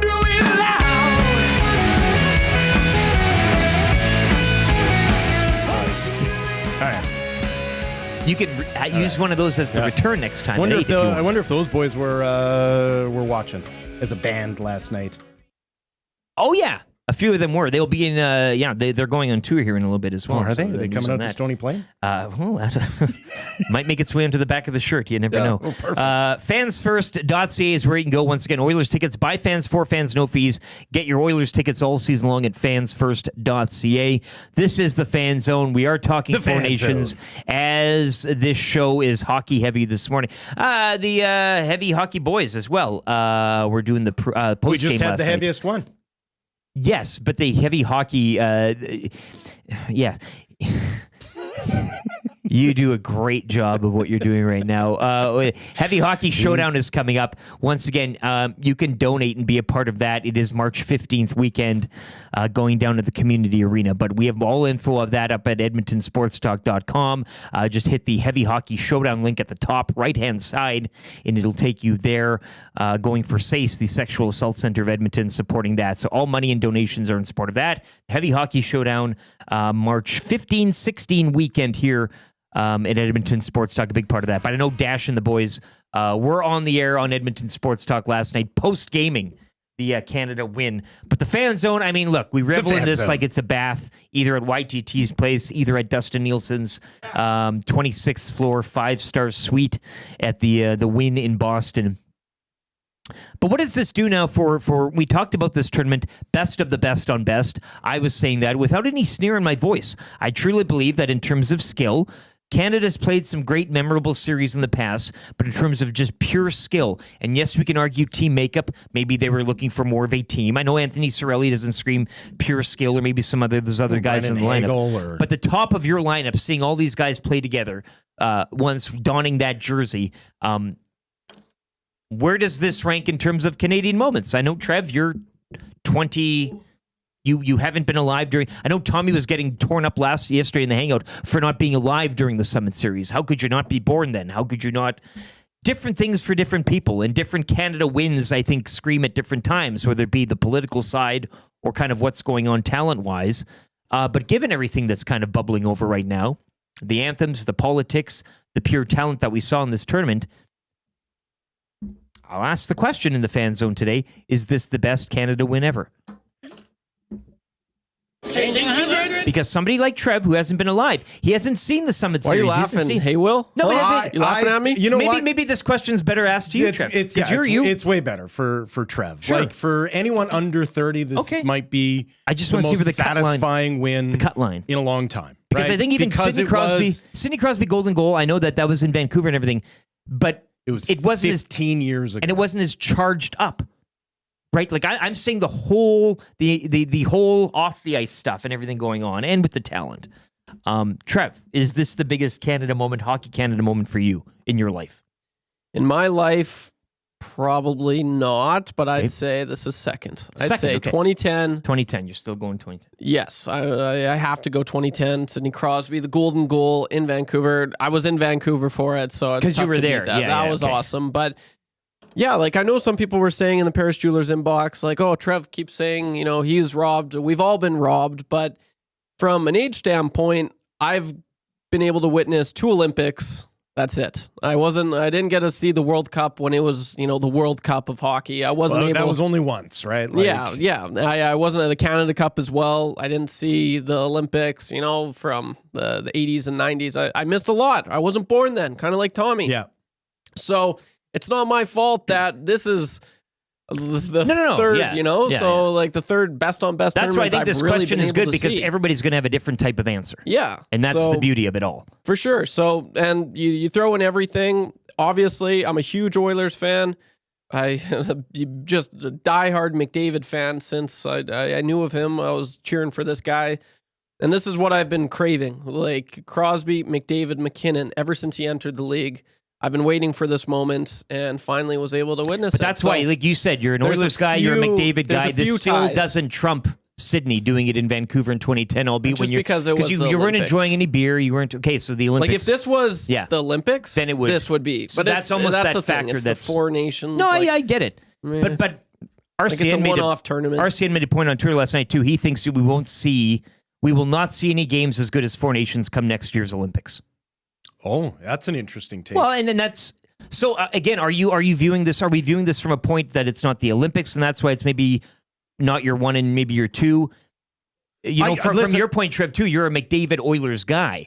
So I thought McDavid scoring this goal as opposed to Crosby probably adds a lot to beats it. that out, right? And that's fair. In a sense. I do think that there is a really big factor in these types of moments that never gets the attention that it deserves, and that is the building and the crowd that was there to witness it.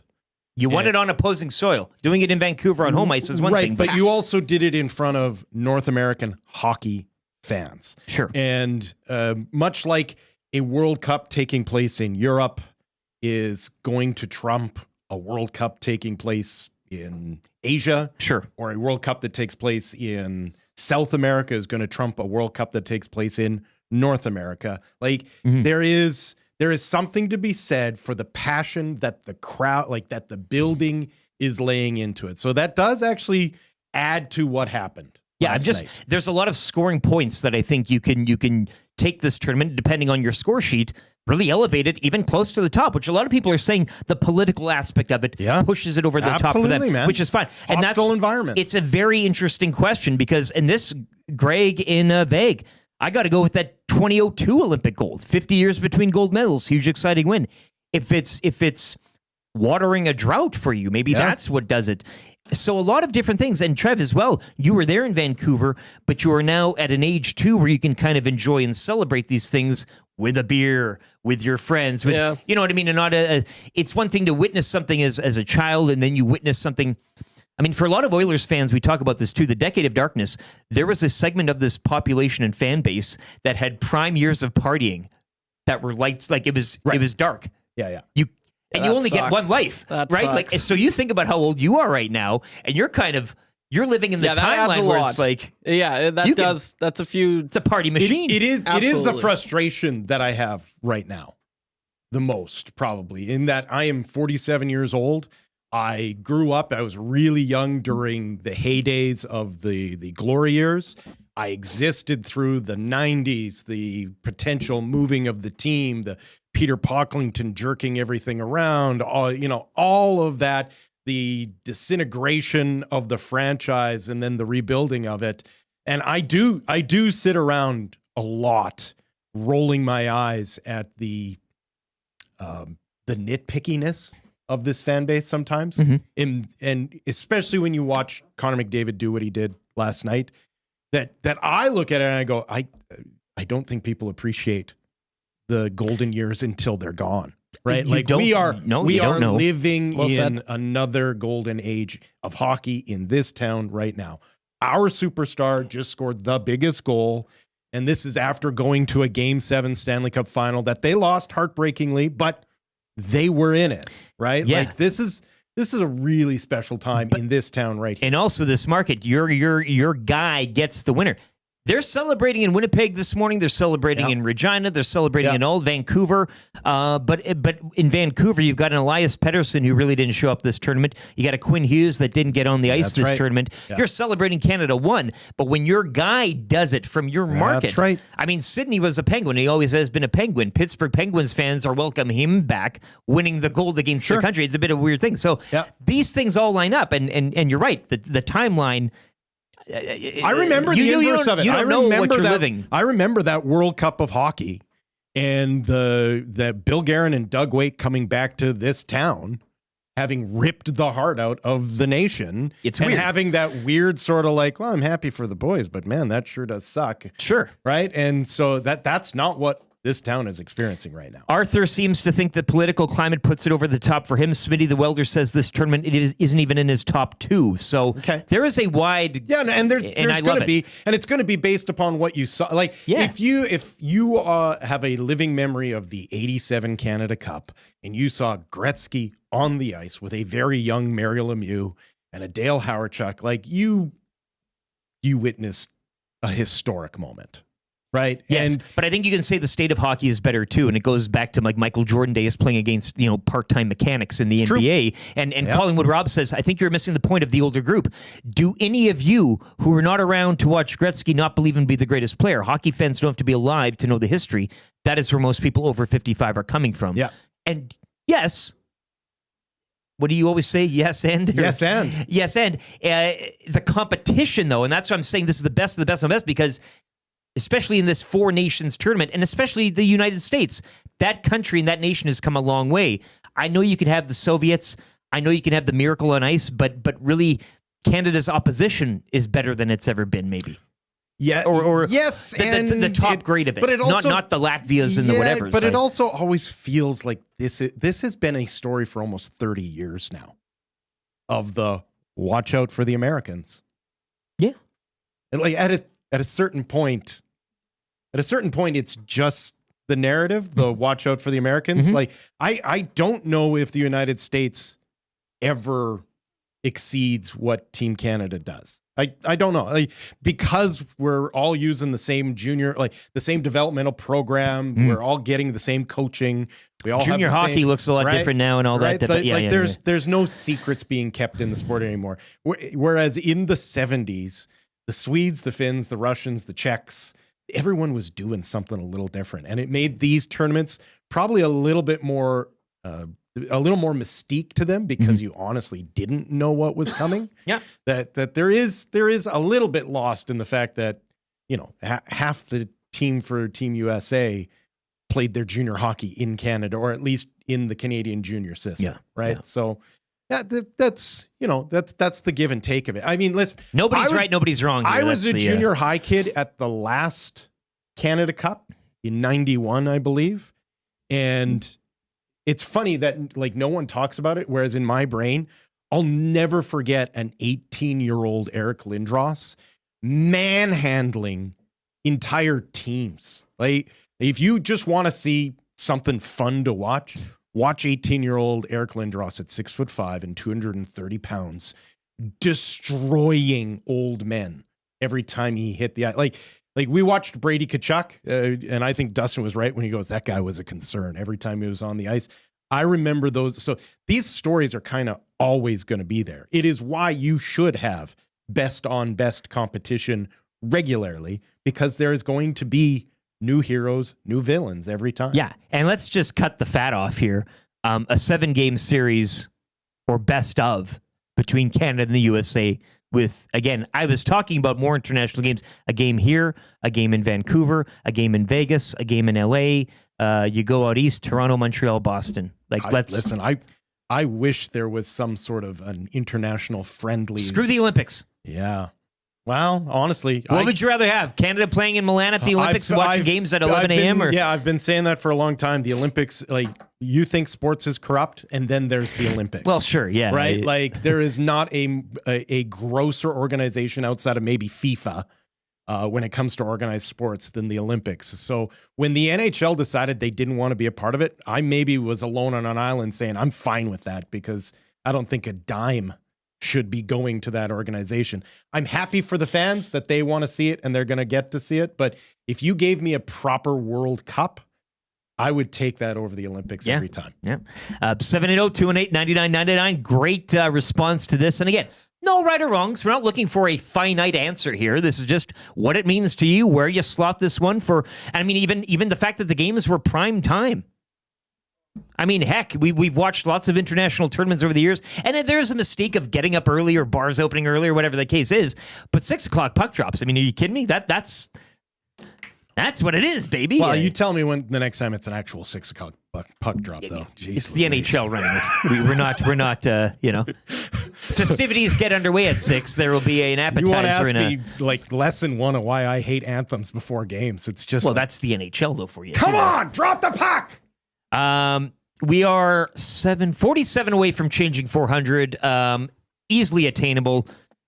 I think we should be striving for a 500 show again back. We hit 500 yesterday, did we not? YTT, I think that was, So back to back, let's go. I mean, Canada won. It's Muzzy's birthday. Dusty's traveling back. You got Will with 1 L in here, to which somebody surprised. Who's it? Ziploc Smart. Late to the show today. Will with 1 L is back. LFG. I think that stands for Let's Friggin' Go. So there you have it. We're having a great time this morning. YouTube Trev's got a sports update.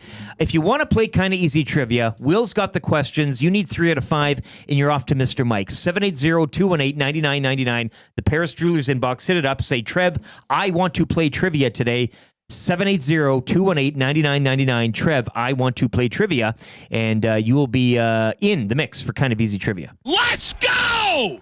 You got it. Now you're reading. You got this puppy all figured out now. Yeah, this is gonna she's all mine now. We are rocking and rolling. Yeah, I'm in the driver's seat. 3 questions, too many on the way. If you have any questions for Will, he's a dad. You can get some fatherly advice coming in from him if you'd like. That's brought to you by Park Mazda. Sobeys and Safeway Liquor Beer of the Week. That's good for the Italian Center shop. That's good. A Marmot Basin Snow Report and the wrap for William Huff all the way in hour number 3. Lieutenant Eric Will Fraser, YouTube Trev. It is the Nielsen Show at EdmontonSportsTalk.com, presented by Southford Chevrolet. Drive a little, save a lot here on your clear choice for Edmonton sports.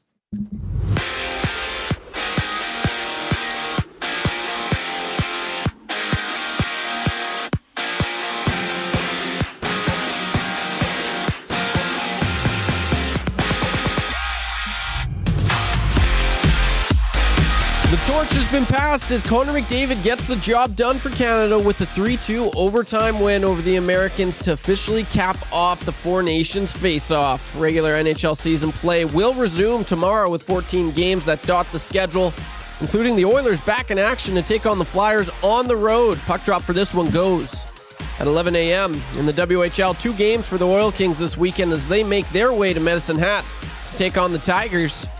Game 1 tonight. Puck drop for this one goes at 7 o'clock. And sticking in hockey, the Canada West quarterfinals starts today as the U of A Golden Bears welcome in the Calgary Dinos. This one starts at 7 at the Claire Drake Arena.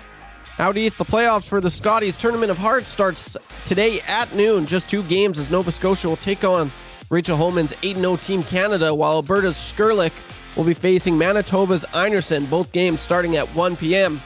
And to finish off in the association from last night, just 9 games which saw the Celtics beat the 76ers 124-104.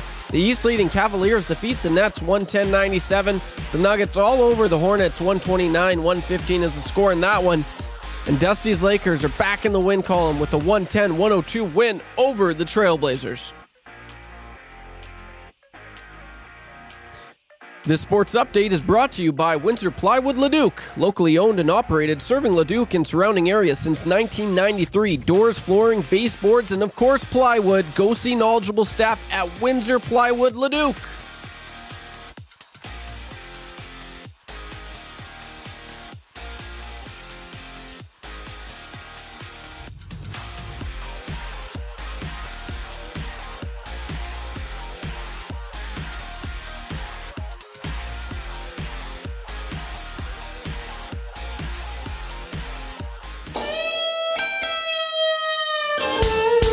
It's the Haloo Crew. Normally, my show won't have noon. Here we go to gas station, moving Money Orlando got 1, 2, says the Lose Crew. Don't ask what second mind I do. Intellectual feels they're screwed. Make it churny up with that glue. Keep the car and diesel. Go back because the legal. They have to so sequel. You laughing just like we will.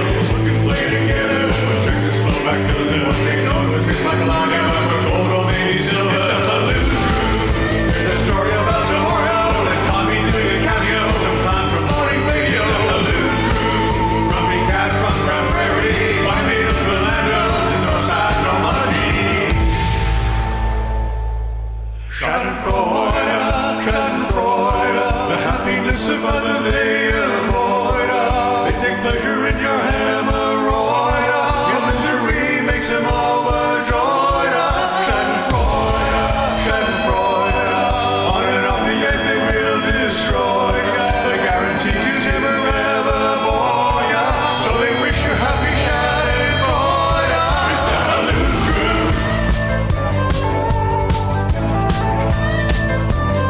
It's the Lose Crew.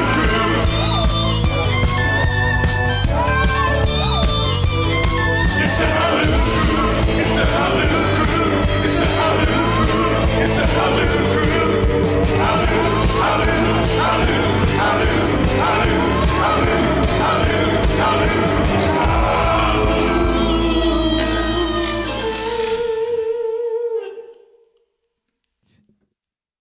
Yeah, Just talking little Scotties off air you're here. With, absolutely right. Yeah. Yeah. Rachel Homan in action today. She'll be taking to the Pebble.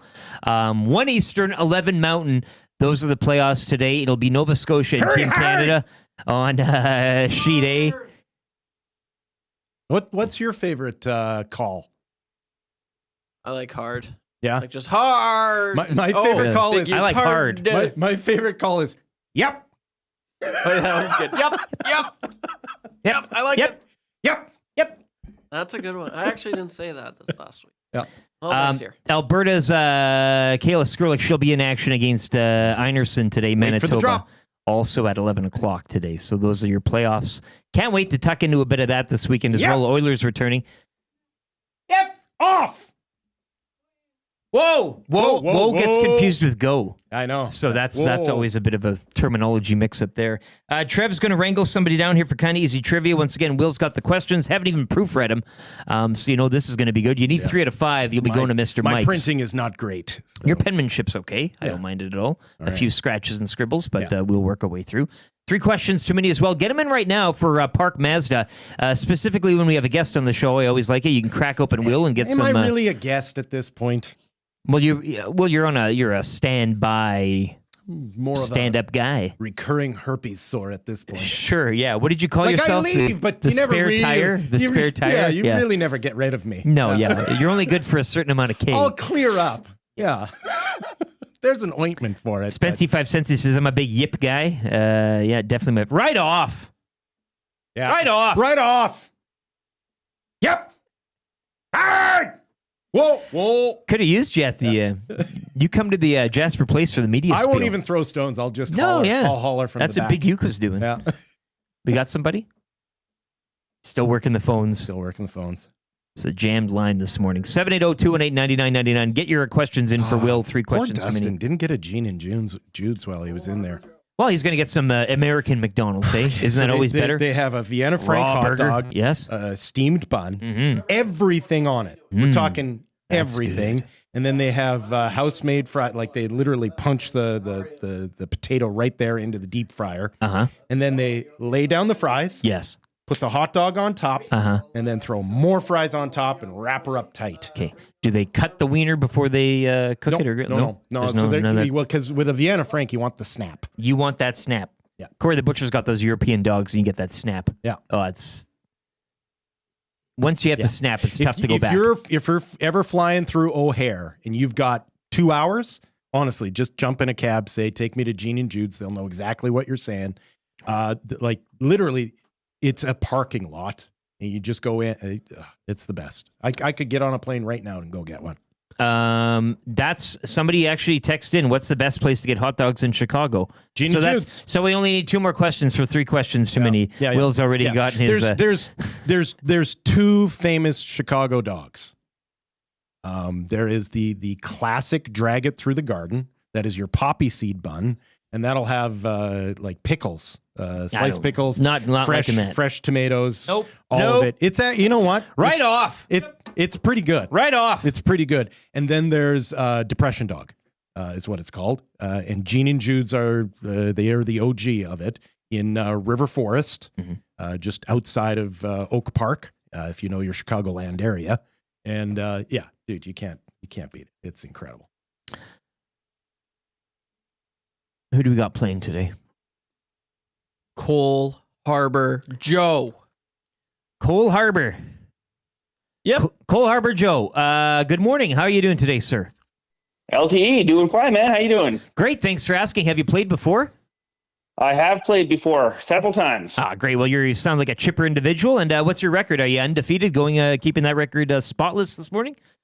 Undefeated. You know it. I love it. Well, we're going to keep you there, and we're going to send you to Mr. Mike's as well, or try to. Will's got the questions. You need 3 out of 5. And once again, playing for Mr. Mike's, you can stake your claim, Cole Harbor Joe. Head to Mr. Mike's. You get the 2-course steak dinner for $39.99, the Emperor Caesar salad, the rustic onion soup, the 7-ounce sirloin steak with béarnaise butter and garlic mashed potatoes. All the way, loaded with savory toppings. Eat locally, enjoy casually.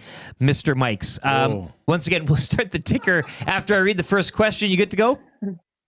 Let's go. Who scored Canada's game-tying goal? Sam Bennett. Who had 2 loser assists in a losing cause for the losing American squad? Probably Kachuk. Who do the Oilers play tomorrow morning? Philadelphia. Who still coaches the Flyers? Tortellini. How many points did Leon Draisaitl score at the Four Nations? I would have had about 19, but 0. 5 out of 5. You're off to Mr. Mike's Cole Harbor Joe. Sergio Ramos gets a nipple erection. Oh, is that dirty? This is not just a dream, it's a wet dream of orgasmic proportions. Oh, is that dirty? Frustration sets in and the emotion goes out, and then you just start playing by yourself. Oh, is that dirty? You cannot come to my house. No, not today. You cannot come to my house. No, not today. Let's go! Yeah. Cycle through the Let's go! Go through the menu if there's other. You didn't know? You better call somebody! God, I love this. Ladies and gentlemen, boys and girls, children of all ages, tonight, D-Generation X proudly brings to you its 6th-time WWE Tag Team Champions of the World! Let's go! The Road Dogg, Jesse James, the Badass Billy Gunn, the New Age Outlaws! I love when he does that. All right. There you go. That was. There you go.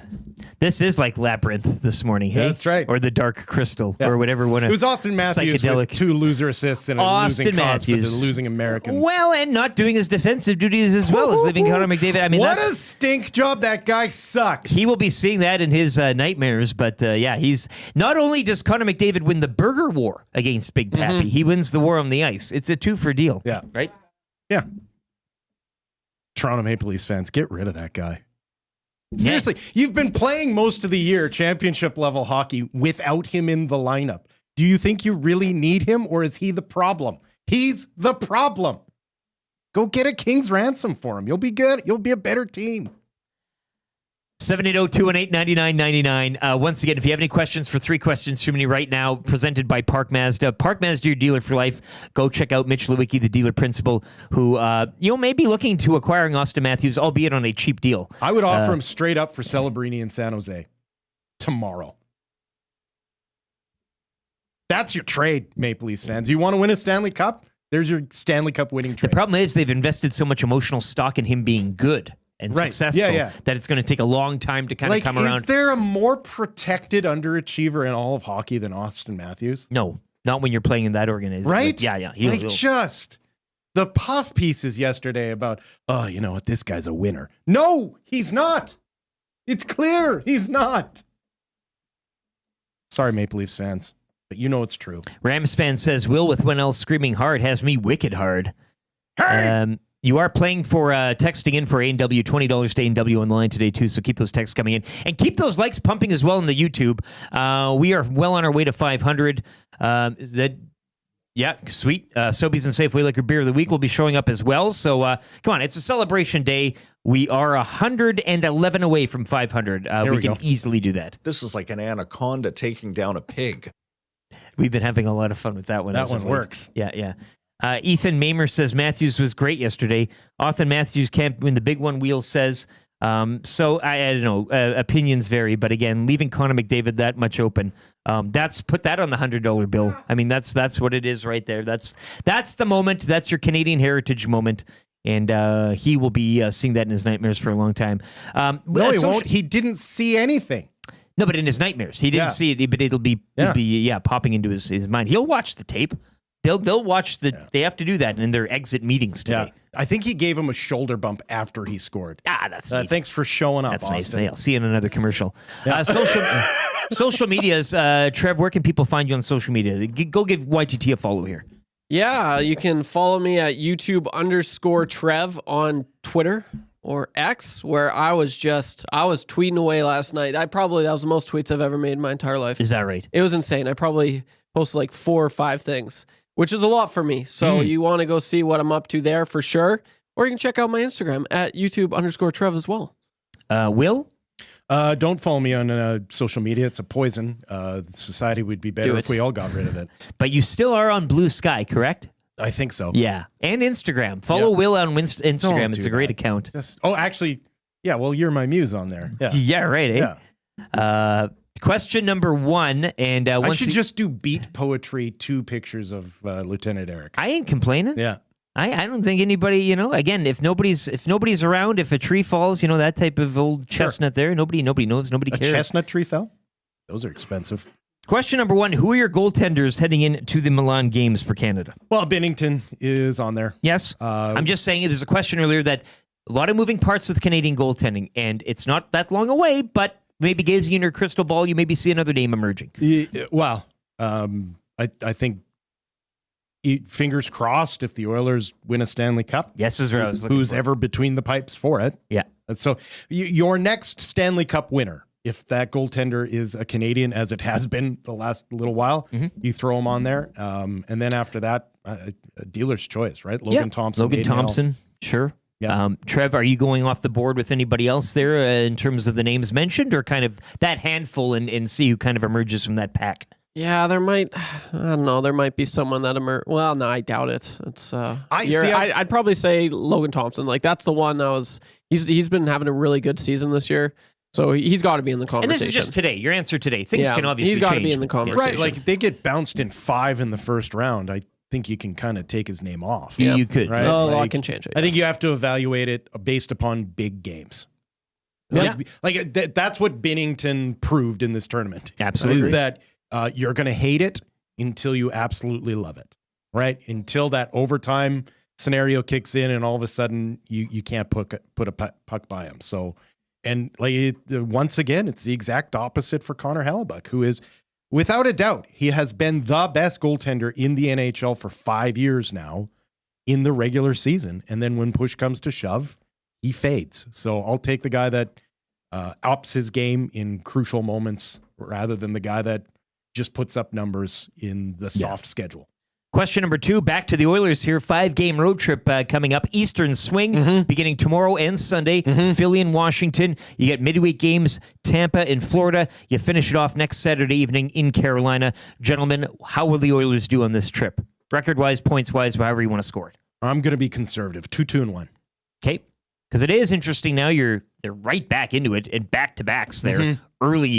Early puck drops. Now listen, there the break may absolutely benefit them. They were not playing good hockey going into the break. So Jeff Skinner, I think, was a guy that could argue I didn't want to break. Right? Yeah. There's a few individuals maybe, but you're right. What do you think? So if they respond to the rest, they could come out gangbusters. But based upon their play before the break, middle of the road is what I would McDavid expect. push could. Are you a little more bullish than Will there, Trev, or what are you feeling on this trip? Yeah, I think so. I think there's going to be tough opposition. It is a tough opposition. Yeah, there is some.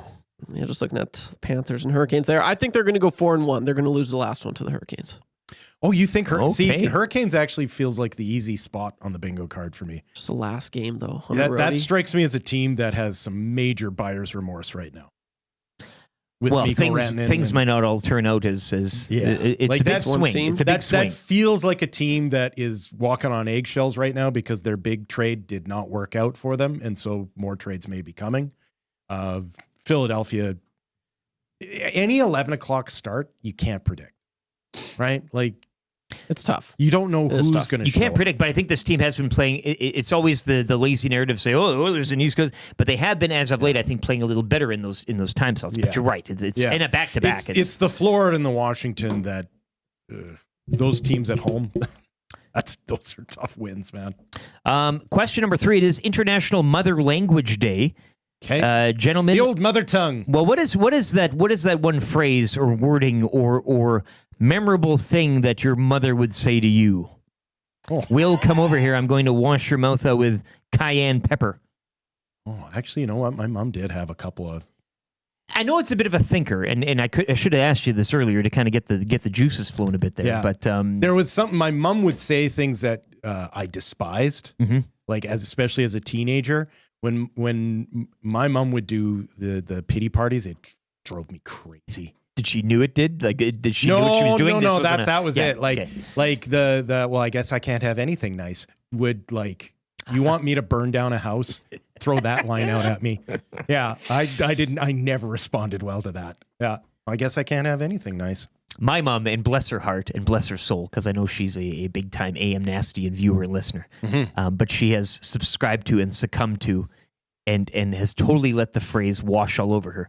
It is what it is. Oof. And I just... Yeah, that's how to burn the house down. I love you, Mom. I do. But I'm just it doesn't have to be. That's a twisting of the knife, eh? It doesn't have to be. Yeah. It doesn't have to be Well, sometimes. I guess I can't have anything nice. It kind of goes in the same... Yeah, I just... Yeah. Trev, anything pop out from you? Whether it be disciplinary, maybe you just liked how she said she loves you, or things such along that nature. So it's a little different for me. I grew up with my grandparents, actually. Sure. Yeah. You don't have to answer if it's... I like this because, Grandma, she had a lot of great sayings, and she said some that I didn't really understand. There was one I still to this day don't know what it meant. Aren't good for air. No, they're fine. They're fine. But but she said, "Oh, Trevor, I'm going to beat you up with a wet noodle." I don't know what that means. Ow. But it's a wet noodle, and she said, "I never saw this wet noodle." Or, "Trev, put that in your pipe and smoke it, smoke it, smoke it." Or she'd say smoke it, smoke it. Yeah. And so I always say smoke it, smoke it, smoke it. Or goodness gracious, Aunt Matilda, Trev. Trev, this is like taking... goodness gracious, Ed Matilda, Trev? Aunt Matilda. Trev, goodness gracious, Aunt Matilda. Okay. Are you kidding me? Like, she had all these. Oh, Trev, this is like taking a slow boat to China. Trev, there's just so many of these sayings. Yeah. My mom was a middle name dropper if you were in trouble. That should pull out that old... Like especially with my younger brother. Like if you heard a David Walter, you knew that Walter. Yeah, you knew stuff was going down. Yeah, that was always the worry. That's good. Yeah, she wouldn't do the full name. She would just do first and middle, and you knew that stuff was going down. Something got broke. I got that a few times too. Someone's getting caught. Yeah, there's a few good sayings. Sunday, May 11th, Mother's Day. Mark it on your calendars. Do not forget. My mom grew up in Chicago, so she also had a couple of different, I think, just Chicago words. Fair enough. Like the last quarter inch of any drink, she referred to as a schluck. A schluck. Yeah. You gonna have the last schluck there? Make sure you get the last schluck of your pop. What's that hard liquor they got in Chicago there? That Malort. Malort. Yeah. Your last schluck of Malort. Yeah. That's a sentence. I bet you that's been said many times. Sure. Because no one wants the last schluck of Malort. No one wants the first schluck. Can you bring some in next time you're hosting? I'd love to have a nip with you. I'd love to have a schlug with you. Yeah. Oh, man. That is just... That is on the level of Screech for bad. We'll have to ask our guest here for Sobeys and Safeway Liquor Beer of the Week if they've had any Malort. Well, I don't know. You always see the videos and you're like, I could probably do that. It's awful. But you can't, can you? It is Tire Factory bad. Like it's got that sort of burnt rubber sort of. I like it. Ugh. Puts hair on your chest. That's 3 questions too many for Park Mazda. Let's get to that's good here in a pinch. That's good. The Italian Center Shop, and if you want to go celebrate Canada's big win last night, 3-2 in overtime over the USA, go do it with a little Italian flair at the Italian Center. You can take out or dine in, and I would suggest dining in. Great little cafe spot. You can order a pie. You can get a sidecar. Get a coffee with a little Baileys good. next to it. You can go get the pop. You can bring it back, Italian soda, the coffee, the Baileys. Orangina. Delicious. They'll bake the pie in there. I like to get a little glass of red wine, house nice. red. I'll see what they got cracked in the bottle there. But dine in, take out, of course. We all know by now the hot and spicies or the milds, or you can get the take and bake pastas as well. Lots of sizes, salads, pastas, whatever. Don't sleep on their bakery though. No, the cream horn. You want the greatest dozen donuts of your life. Honestly, the cream horn. It's unreal. Even a slice of that cake. They have that multi-layered. Yeah. They've got gelato at some of their unreal. Yeah, it's too good. Now I'm salivating. What's up, B? What's happening? Yeah. Hey, how was the concert last night? Yeah, you were. It's my best Rainmaker. Well, that's good. Yeah, well, that's actually not bad. That's good. Go see the Italian Center today. But, of course, you know where we're going with them. That's good, and that's Canada. We're basking in it this morning. It's a celebratory show. Hit the thumbs up on YouTube. We are approaching. We've done the 400, 410. Off. Hit it, Trev. Changing 100. Changing 100. Love it. 90 away to 500. Easily doable. We got the fine folks from SYC Brewing. They'll be in a matter of minutes. We'll be sampling some No Malort. But you got to clean those hockey cards up here, Will. You got to I'll tuck those back away. Sure, yeah, you put them away there. We'll get the other mic going too, I guess, after the sports report, I guess, if we can do that. But yeah, Sobeys and Safeway Liquor Beer of the Week coming up. But that's good. Once again, that's good. You're all texting in. We asked where this ranks for you in terms of Canada moments on the ice. You've all had very unique answers. We've been talking about, what this does for Connor McDavid's legacy, and that's just getting underway. But I think builds to it. Well, the passing of the torch was done. Even Sid, as they're celebrating on the ice, and always the true competitor. There was the video of him on the bench last night, staring to the ice, just totally locked in.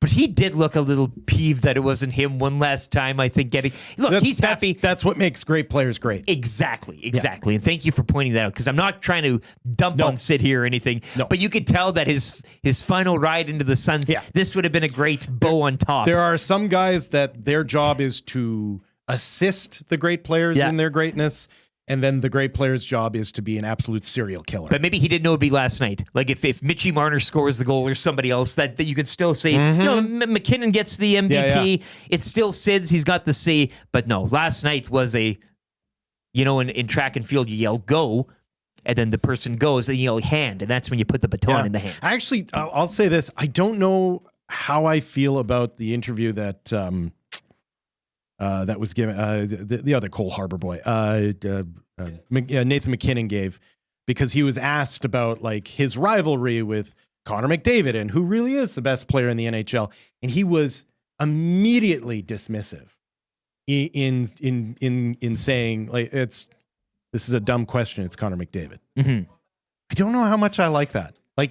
Because of the good players wanting to, is that going back to that? I kind of want Nathan McKinnon to be a little delusional. He was spooked, I think, earlier on because people were saying, he didn't pass and he didn't this, and then he had to publicly apologize to Oilers fans and McDavid for not thinking of him. So maybe that's in the back of his mind now. We all have to kind of. I want my superstars to not be deferential to anyone. Oh, I hear you. I want it when someone goes, that Connor McDavid sure is the best hockey player there ever was, for him to go, well, I guess that's an opinion. That. You know what I mean? Yeah. Competition breeds success. Yeah.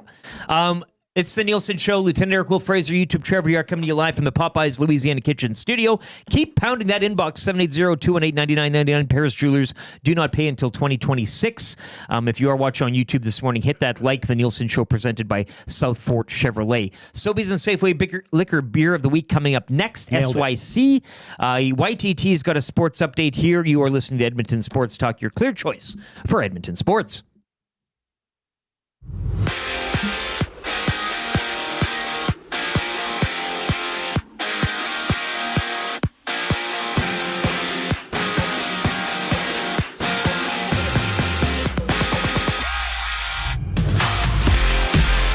It was was a legacy game indeed as Connor McDavid gets the job done for Canada with the 3-2 overtime win over the Americans to officially cap off the Four Nations face-off. Regular NHL season play will resume tomorrow with 14 games, including the Oilers back in action to take on the Flyers on the road. Puck drop for this one goes at 11 a.m.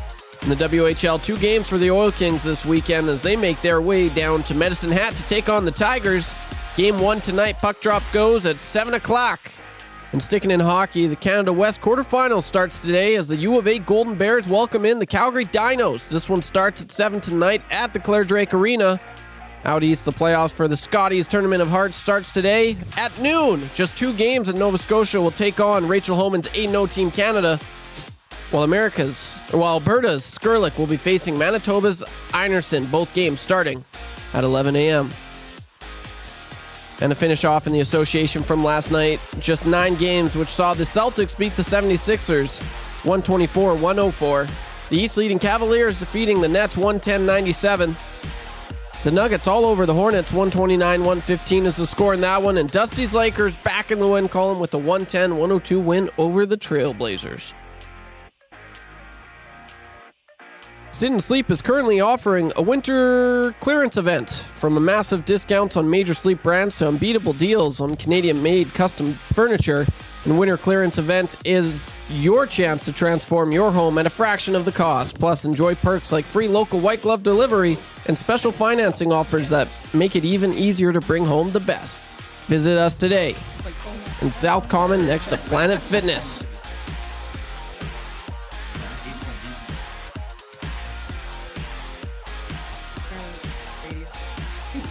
Magic. Come back. We both talk pretty loud, so I think we'll be good. Yeah. Use your outfit. Careful there. That's all right.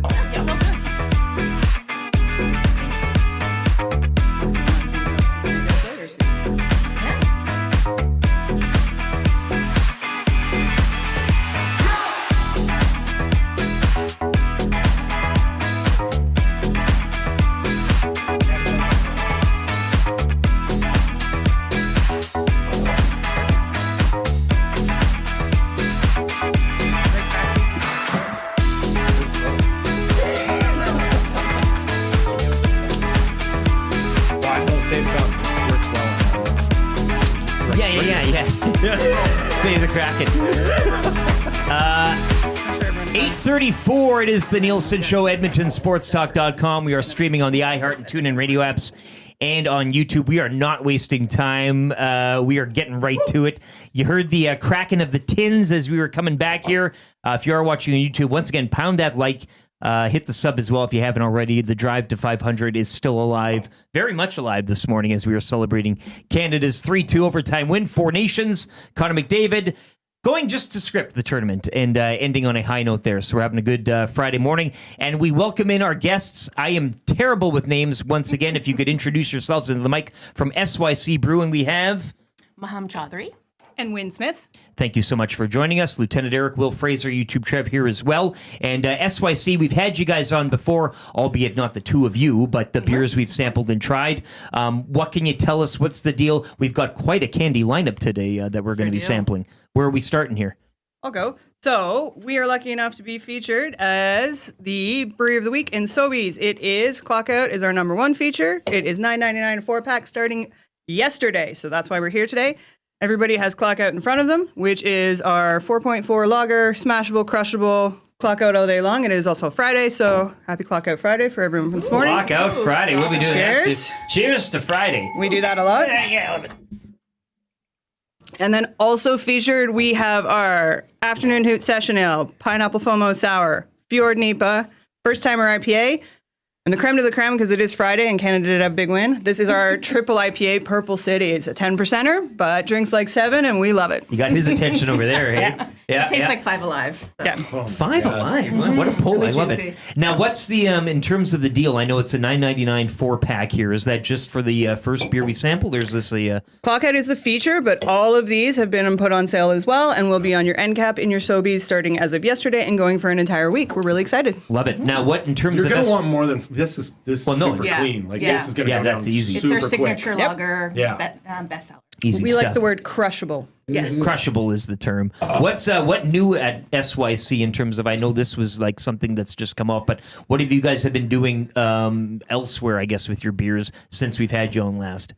Well, I don't know when we came on last. So we do come out with new seasonals and one-off beers quite regularly. We also have our cider range, which is Baroque and Spoke, and we have 3 different flavors of that. And then we also have our non-alcoholic, and we have a non-alcoholic pale ale Great. and a non-alcoholic IPA. Yes. Also available in Sobeys. Yeah, totally delicious. It feels like there's a competition with your brewers because you guys are pumping out different varieties all the time. Is there kind of an in-house sort of competitiveness there? I'll give you a fun fact. We have one brewer. You have one So brewer. he- So he is... He's competitive against himself. He's got split personality, Yeah. and he is muttering to himself at all times. Yes. It's actually very, very common. Yes. It's just the creativity that the brewers unreal. want, and they're always researching. They're always looking at what their friends are doing. It's fun. Yeah. Yeah, anytime I'm like out for dinner or whatever, and you go through their beer lineup, there's always something from you guys, and it's always something different, like which is probably the most fun part of it. Is it a little dangerous for you guys working there because there's always something to sample? Yeah. Well, I've done this for a really long time, so I'm pretty good at keeping it even keel. If we drink at 7, we can still make it through the day. Yeah. So we definitely know how to sample correctly. And as much as everyone hates to hear this, Yes. Got to pace yourself. you got to spit it out sometimes. A couple non-alcoholics in there, too. Yeah. 7:30 in the morning, you're brewing. You have to taste. That's You got to right. make Yeah. sure. It smells like Yeah. bread anyways. Yes, right? of course. Yeah. Absolutely. Like breakfast, yeah. But you got the non-alcoholic covered, which is, I think most brewers would agree. You guys, it's a tight community here. Obviously, you'll talk and communicate and everything. But that non-alcoholic has really come around and offered you another avenue to kind of explore things, right? 100%. Yeah. Ciders too for people interested. SYC. The tins are very. I mean, the designs on the cans are always great and eye catching as well. But what's the other one we would like to try? As Will and I have kind of finished our. Should we get the 5 Alive one here already? I think or, we always You want said to. it was crushable. Yeah, yeah. and, it was. It's Point proven. delicious. It is my favorite. It's deceiving, but So citrus hops? yeah. Okay. Yep. So you're going to get a lot of citra, a lot of tropical stone fruit flavor. Okay. Pretty mild on the hops. After. Okay. Jerry Haraxi from the Spirit of Edmonton says, tell SYC hi. They sponsored his band, Tall Boy, at the Edmonton Elks tailgate last season. So Yes, we did. he says hi and he says thank you and all that, but Jerry's a great You're very guy. but- welcome. Yeah. So this is, again, the name of this one, Purple City, Purple City. and Triple IPA. Purple IPA. A little bit of a homage to that Sláinte. weird and wonderful I got a lot of work Alberta, today, so I'm going to keep it on Edmonton the stuff. Yeah. on the clock out. Well, I can see why that's your favorite. Yeah. Yeah. It is very smooth, delicious. Keep That your is- cell yeah, phone in Not another as room. That's a crushable, Friday but, morning. Yeah. I mean, that's a Friday evening drink. Yeah. Keep your cell phone in another room. Surround yourself with some chips and pretzels. You'll be fine. Yeah. Yeah, keep the social media away after a couple of those. But that's a good tin. And again, what's the artwork on here? Is that kind of meaning it inspired by something local or? So if you head over to the legislature Yes. and the lights that are shining on the legislature, Right. you go and you stare at them for about 30 seconds, burn your corneas, close your eyes, turn around, look at downtown, and everything turns purple. So it's an homage to that fun Do and kids weird. still do that? Oh, yes. Well, there's Very- a very yes. music festival, Purple City now, that takes its name from all that great music And festival so every year. A bit of a homage to that, and so we have our spaceman and some fun mushrooms that might have to be used. Ties into the music festival. I have no for you, idea. but, I have no idea what being that's talked about. Yeah. Well, but- no, you wouldn't. There's also that concrete pad down by the ledge. Have you ever been there? And it's like magnetic, and if you stand in the middle and like, you know what I'm talking about there? Yeah, not a lot of people. Somebody showed me that years ago, but And your hair stands on. it's kind of weird. Yeah. So, did you guys want to sample another one, or is that kind of again the deal? You guys can have as many as you want. We might do this one. Yeah. We're gonna sure. do the sour. Now, normally I wouldn't do them in that range, but we've got time. You guys can have as many as Pineapple you like. FOMO. Pineapple FOMO. It's our dry hopped sour, and so you're going to be having not a puckering type of sour. It's going to get right into your jaw there, but really fruity. It's really. If you're not into sour, it is a tart. But still, give it a go. Oh no, I'll drink sours, but man, like you can't prepare yourself for like sour is always going to be. Yeah. Different degrees of sour, though, hey? Yes, It's true. oh, The puckering and there's different types of. Yeah, you're right. Some is kind of like a sour candy. Yeah. Yeah. You get a lot of fruit in this. Well, to Canada. Yeah. I do find with our sour, it hits a lot of notes, but it's not so mouth puckering that you couldn't drink 4. Well, the sour doesn't stick around. Yeah. So some of them are really kind of mouth punchy, Still and getting that cheek. yeah. You got that sort of that I don't have dimples, but I that red wine tannins. Yes. Sort of. Yeah, absolutely. Yeah. And so we have a wonderful tap room here in the north west of Edmonton, just a few minutes north of West Ed, and I mean, a few minutes away from the studio here. Perfect. So, dog friendly, kid friendly. We love the tap room. We love having our folks over. And then we also have this amazing online shop that you were just checking out. Yeah, do you do food? I always like to find out on that so on we, that front. We support a lot of local businesses, and so we carry El Mercado chips, El Gringo salsa, and Zwix pretzels, and Zwix. also Of course, yes. Zwix. Pretzels, Yeah, have to. And we've partnered with Panini's and Okay. and they have a special QR code for us, so you can just order right in to the tap room. And it's been really great and great family environment. Do you for have folks. darts? Oh, we know. No smoking. No, not yet, but I mean, I am searching. we're always taking I'm just suggestions. searching for a place that has actual darts. Yes. Yeah. Board games are all the buzz I'll now. put it at on places, the eh? list. It's on the list. Yeah. It's on the list. Just give me a lane. And then if you head online, we actually ship Canada-wide. So free shipping over $130. And then if you're in Alberta, it's a flat rate of $10. Yeah. Or you can get free shipping or free pickup right at the tap room. So like if you're in Toronto and you want to 100%. like really drink away your Austin a bad Matthew memory tears, from last night. Yeah. Yes. Order up. We This'll actually help. have a lot of folks from Ontario, Nova Scotia, Newfoundland. Yeah. Yeah, a lot of Well, it's a folks winning around beer from a winning town. I can understand why that would travel. SYCbrewing.com is where you can go. Once again, as we heard, gift cards, all that shipping information. Very informative website, dazzling to the eye, and the beers.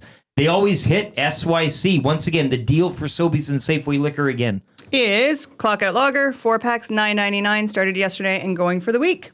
Love it. Ladies, thank you for your time, and thanks for for your coming time. in this Yeah, morning. thanks for having us. SYC Oh, Brewing. delicious. Play him out, Trev, and we'll switcheroo here the chairs. Hmm. That was great. Thank you so Thanks, much. gang. These beers are for you. Oh, yeah? Yeah, of course. What are we going to do? Well, you know, I don't know. It's kind of one of the... And because we're not far, I'll give you guys some of our glasses. That'd be great.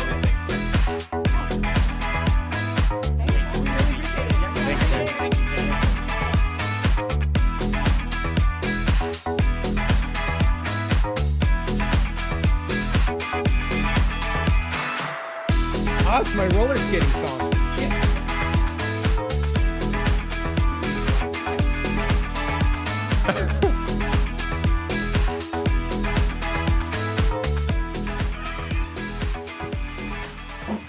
All right, 8:45. Nielson Show, trucking along here on Edmonton Sports Talk, your clear choice for Edmonton sports. Lieutenant Eric Will Fraser in for Dustin Nielsen and YouTube Trev. Let's get to the Marmot Basin snow report right now.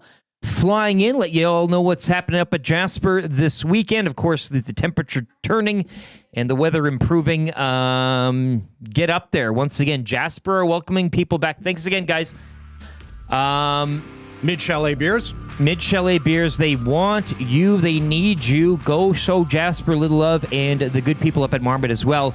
It is the Marmot Basin Snow Report. Beautiful sunrise in the mountains this morning. I'm told clouds rolling in, snow on the way. Forecast calling for over 20 centimeters this weekend. Are you kidding me? And into Monday, so should be a great weekend. Oh, my God. Mix of sun and cloud today. 18 runs groomed overnight. The corduroy is waiting. 75 centimeter snow base, 180 centimeter for a season total. If you got work on Monday, change your plans, because I tell you what, Ow. a powder day at Marmot, when it's And at this temperature. Yeah. Oh my God. Temperatures on the mountain this morning, -7 with a high of -5 later today. Join us, they say, for short lift lines, wide open runs, and great skiing and snowboarding for the weekend. Thank you very much to Kelsey and the team up at Marmot. So, yeah, I mean, you are the resident guy on the hill. I take my advice from you. Yeah. But that snow, and as we're talking about these temperatures. Well, so the weather right now is absolutely perfect. They have been working their tail off on that mountain. So what snow they have had, they've been able to get it around. The groomers do an absolutely fantastic job. For 90% of the skiers out there, that corduroy that they lay down is going to make for an absolutely perfect ski weekend. And if you're the other 10% that needs freshies, 20 centimeters is a boatload of snow for Marmot, and it will ski like it. That's exactly what that mountain needs at the perfect time. I love it. And they need you as well. So go get down to Jasper, show them a little love, whether it's up on the hill Especially or coming out of this deep freeze. in the town site. It's going to be a good time up there. People are going to be, the locals will be showing up looking for a good time. Just the moods, again, and it's that initial day or two after the deep freeze. The moods are up. Everybody's going, I don't need a jacket. Well, as this you just say, you it. stay out for that extra cigarette. We talk about the mid chalet and the bottom chalet, Eagle's Nest Diner all the time. They are all wonderful. But what makes Marmot better than any other hill in the Rockies is the parking lot. It is a tiered parking lot that you ski onto the hill and off of the hill from. Literally, you can end up 100 meters away from your car no matter when you show up. Yeah. And the tailgating there is, well, you'd need a football game to make it better. Like, honestly, it is just a perfect day. So bring your lawn chair. Bring a cooler if you want. Bring some Sammys. Bring the barbecue. Like, it is absolutely perfect this time of year. A lot of love flowing in the nasty chat as well for SYC Brewing. So good. I'm not the only one that, like, when you're out for dinner somewhere and you look at the beer menu, there's always something from SYC, and you probably haven't had it before. Oh, absolutely. No. That's it is a in terms of, and it's a crowded market now, and that's a good thing. But they have a brand that you see that SYC and it stands above, and especially in these current times, we always talk about buying Canadian, support local, and get real local. Yeah. And so if you're looking to kind of switch it up from the and is that, like, can you double check? Swill. Is that 10%? No. What, this one? Yeah. Yeah. So 10%. four of those for under $10. Like, are you kidding me? Purple City Triple IPA. Good night, Get it today. Irene. Yeah. That is delicious. And the art too, going in with the Purple City and all that. Like, that tugs on my heartstrings, baby. I'll tell you that much. That's worth a trip to the liquor store today. Absolute. Or even better, head into the tap room and just get it off the tap. Sure. Oh, what are you doing after the show? Let's do that. Okay, it's Friday. Okay, it's great outside. We'll smoke too. Yeah. Let's get into the wrap right now for William Huff. We are continuing the drive for 500 likes. We are about halfway there. Might as well get this puppy over the line. 441. That's 59. I know you got it in you, people. I know there's a lot of you save your likes for the end too. It's a lot of keeping them in the pocket. But do the kids call that edging? Is that what that is? Gooning. Here, have another schlub or whatever you called it. Okay, we didn't ask all right, them you edgelords out there, just bring it in late. We didn't ask them the Mortlock question either, did we? Or the what's that beer from Chicago? The liquor? Oh, Malort. Malort. We didn't ask them the Malort. It's the wrap for William Huff. If you want your place to look as good as ours, listen. I don't have pets anymore, so I'm just going to throw it out there. Perfect dog name. Malort. Actually, that's not bad for a hound. An old hound. Yeah. Malort. If you want your place to look as good as ours, the team at WilliamHuff.com will get you set. They've been in business since 1952. Bruce and the squad, they're incredible what they do. WilliamHuff.com. Gentlemen, YTT, Will Fraser, in for Dustin Nielson. What did we learn on the show today? Besides this beer is 10%. We confirmed that Austin Matthews is a loser, always will be a loser. He's a fraud. He's a fraud. He's a fraud. He's a stinking... Overrated. Yeah. Overrated. Receding hairline. Your burger sucks. You're not a good actor. Over-enlarged nostrils. Gooning. And that's we talked about the Schadenfreude of the whole event. His Connor head McDavid, coach literally was on the mic going, he's such a good 200-foot player. That guy's a winner. He's huge. He's such a winner. He's big. He's got a mustache. All that happens is in the most crucial moment, he loses a draw to Connor McDavid, who then just sits in no man's land waiting for the pass. The only thing better, and we talked about the flip side of it, and that hurts for James Toronto injury lawyers, the losing end of it.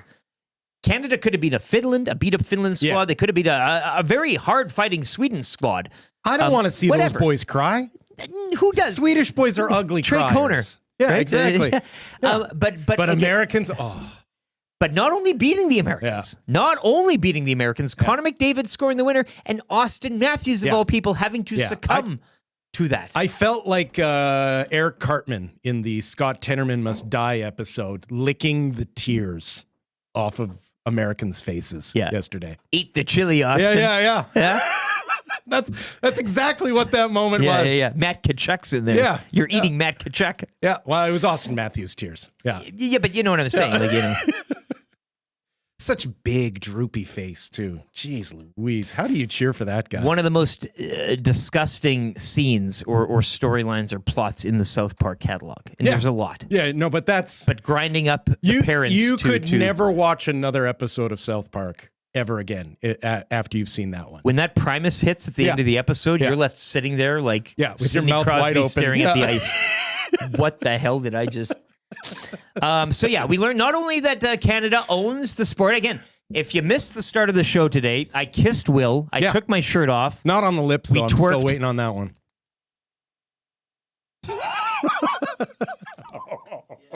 You know, after a couple of these SYCs, I'm feeling a little randy. We're both going to get cold sores.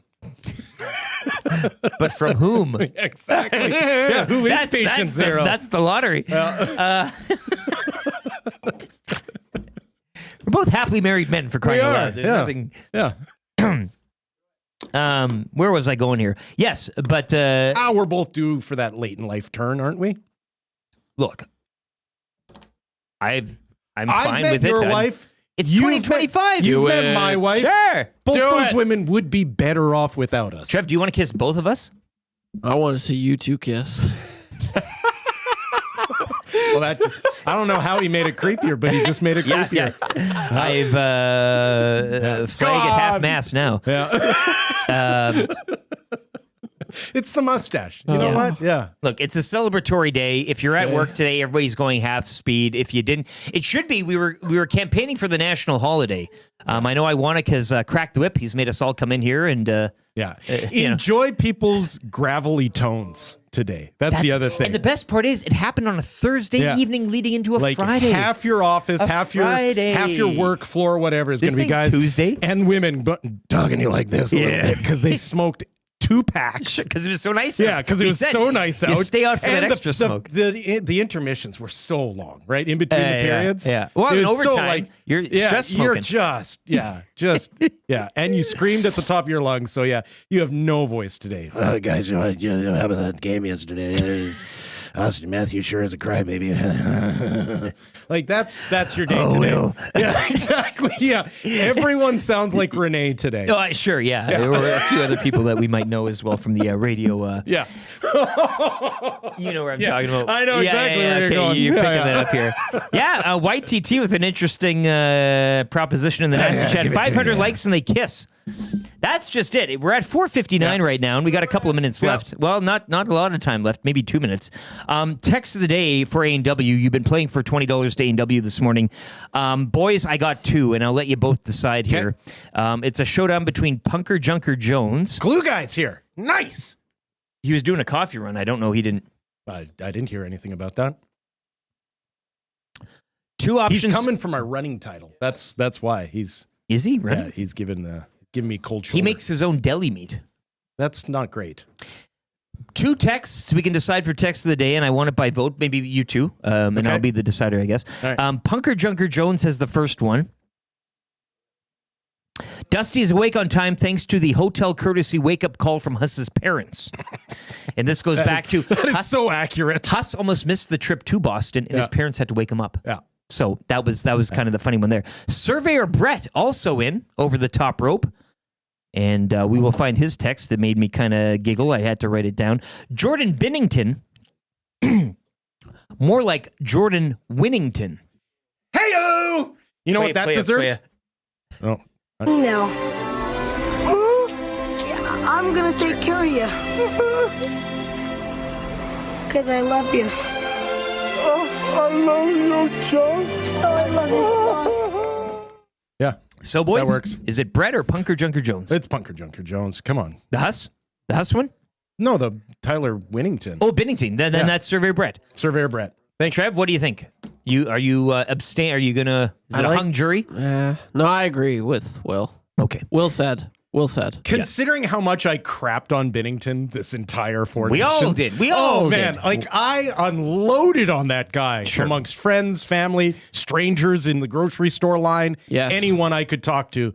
I crapped on that guy. Yeah. Yes. And then for him to make that save, although it was against Austin Matthews, who he sucks. We're agreed. He sucks. Yeah. Austin Matthews. Overrated. Yeah. Has a bad mustache. Earring. Surveyor Brett, you're off to A&W. Jordan Binnington, more like Jordan Winnington, could be SD worthy. Who knows, given the height and might of this tournament. That pretty much does it. What are we watching tonight? I'll be watching some Scotties. I know that. Oilers, of course, back in action tomorrow and Sunday, back-to-backs. It's a 5-game Eastern swing.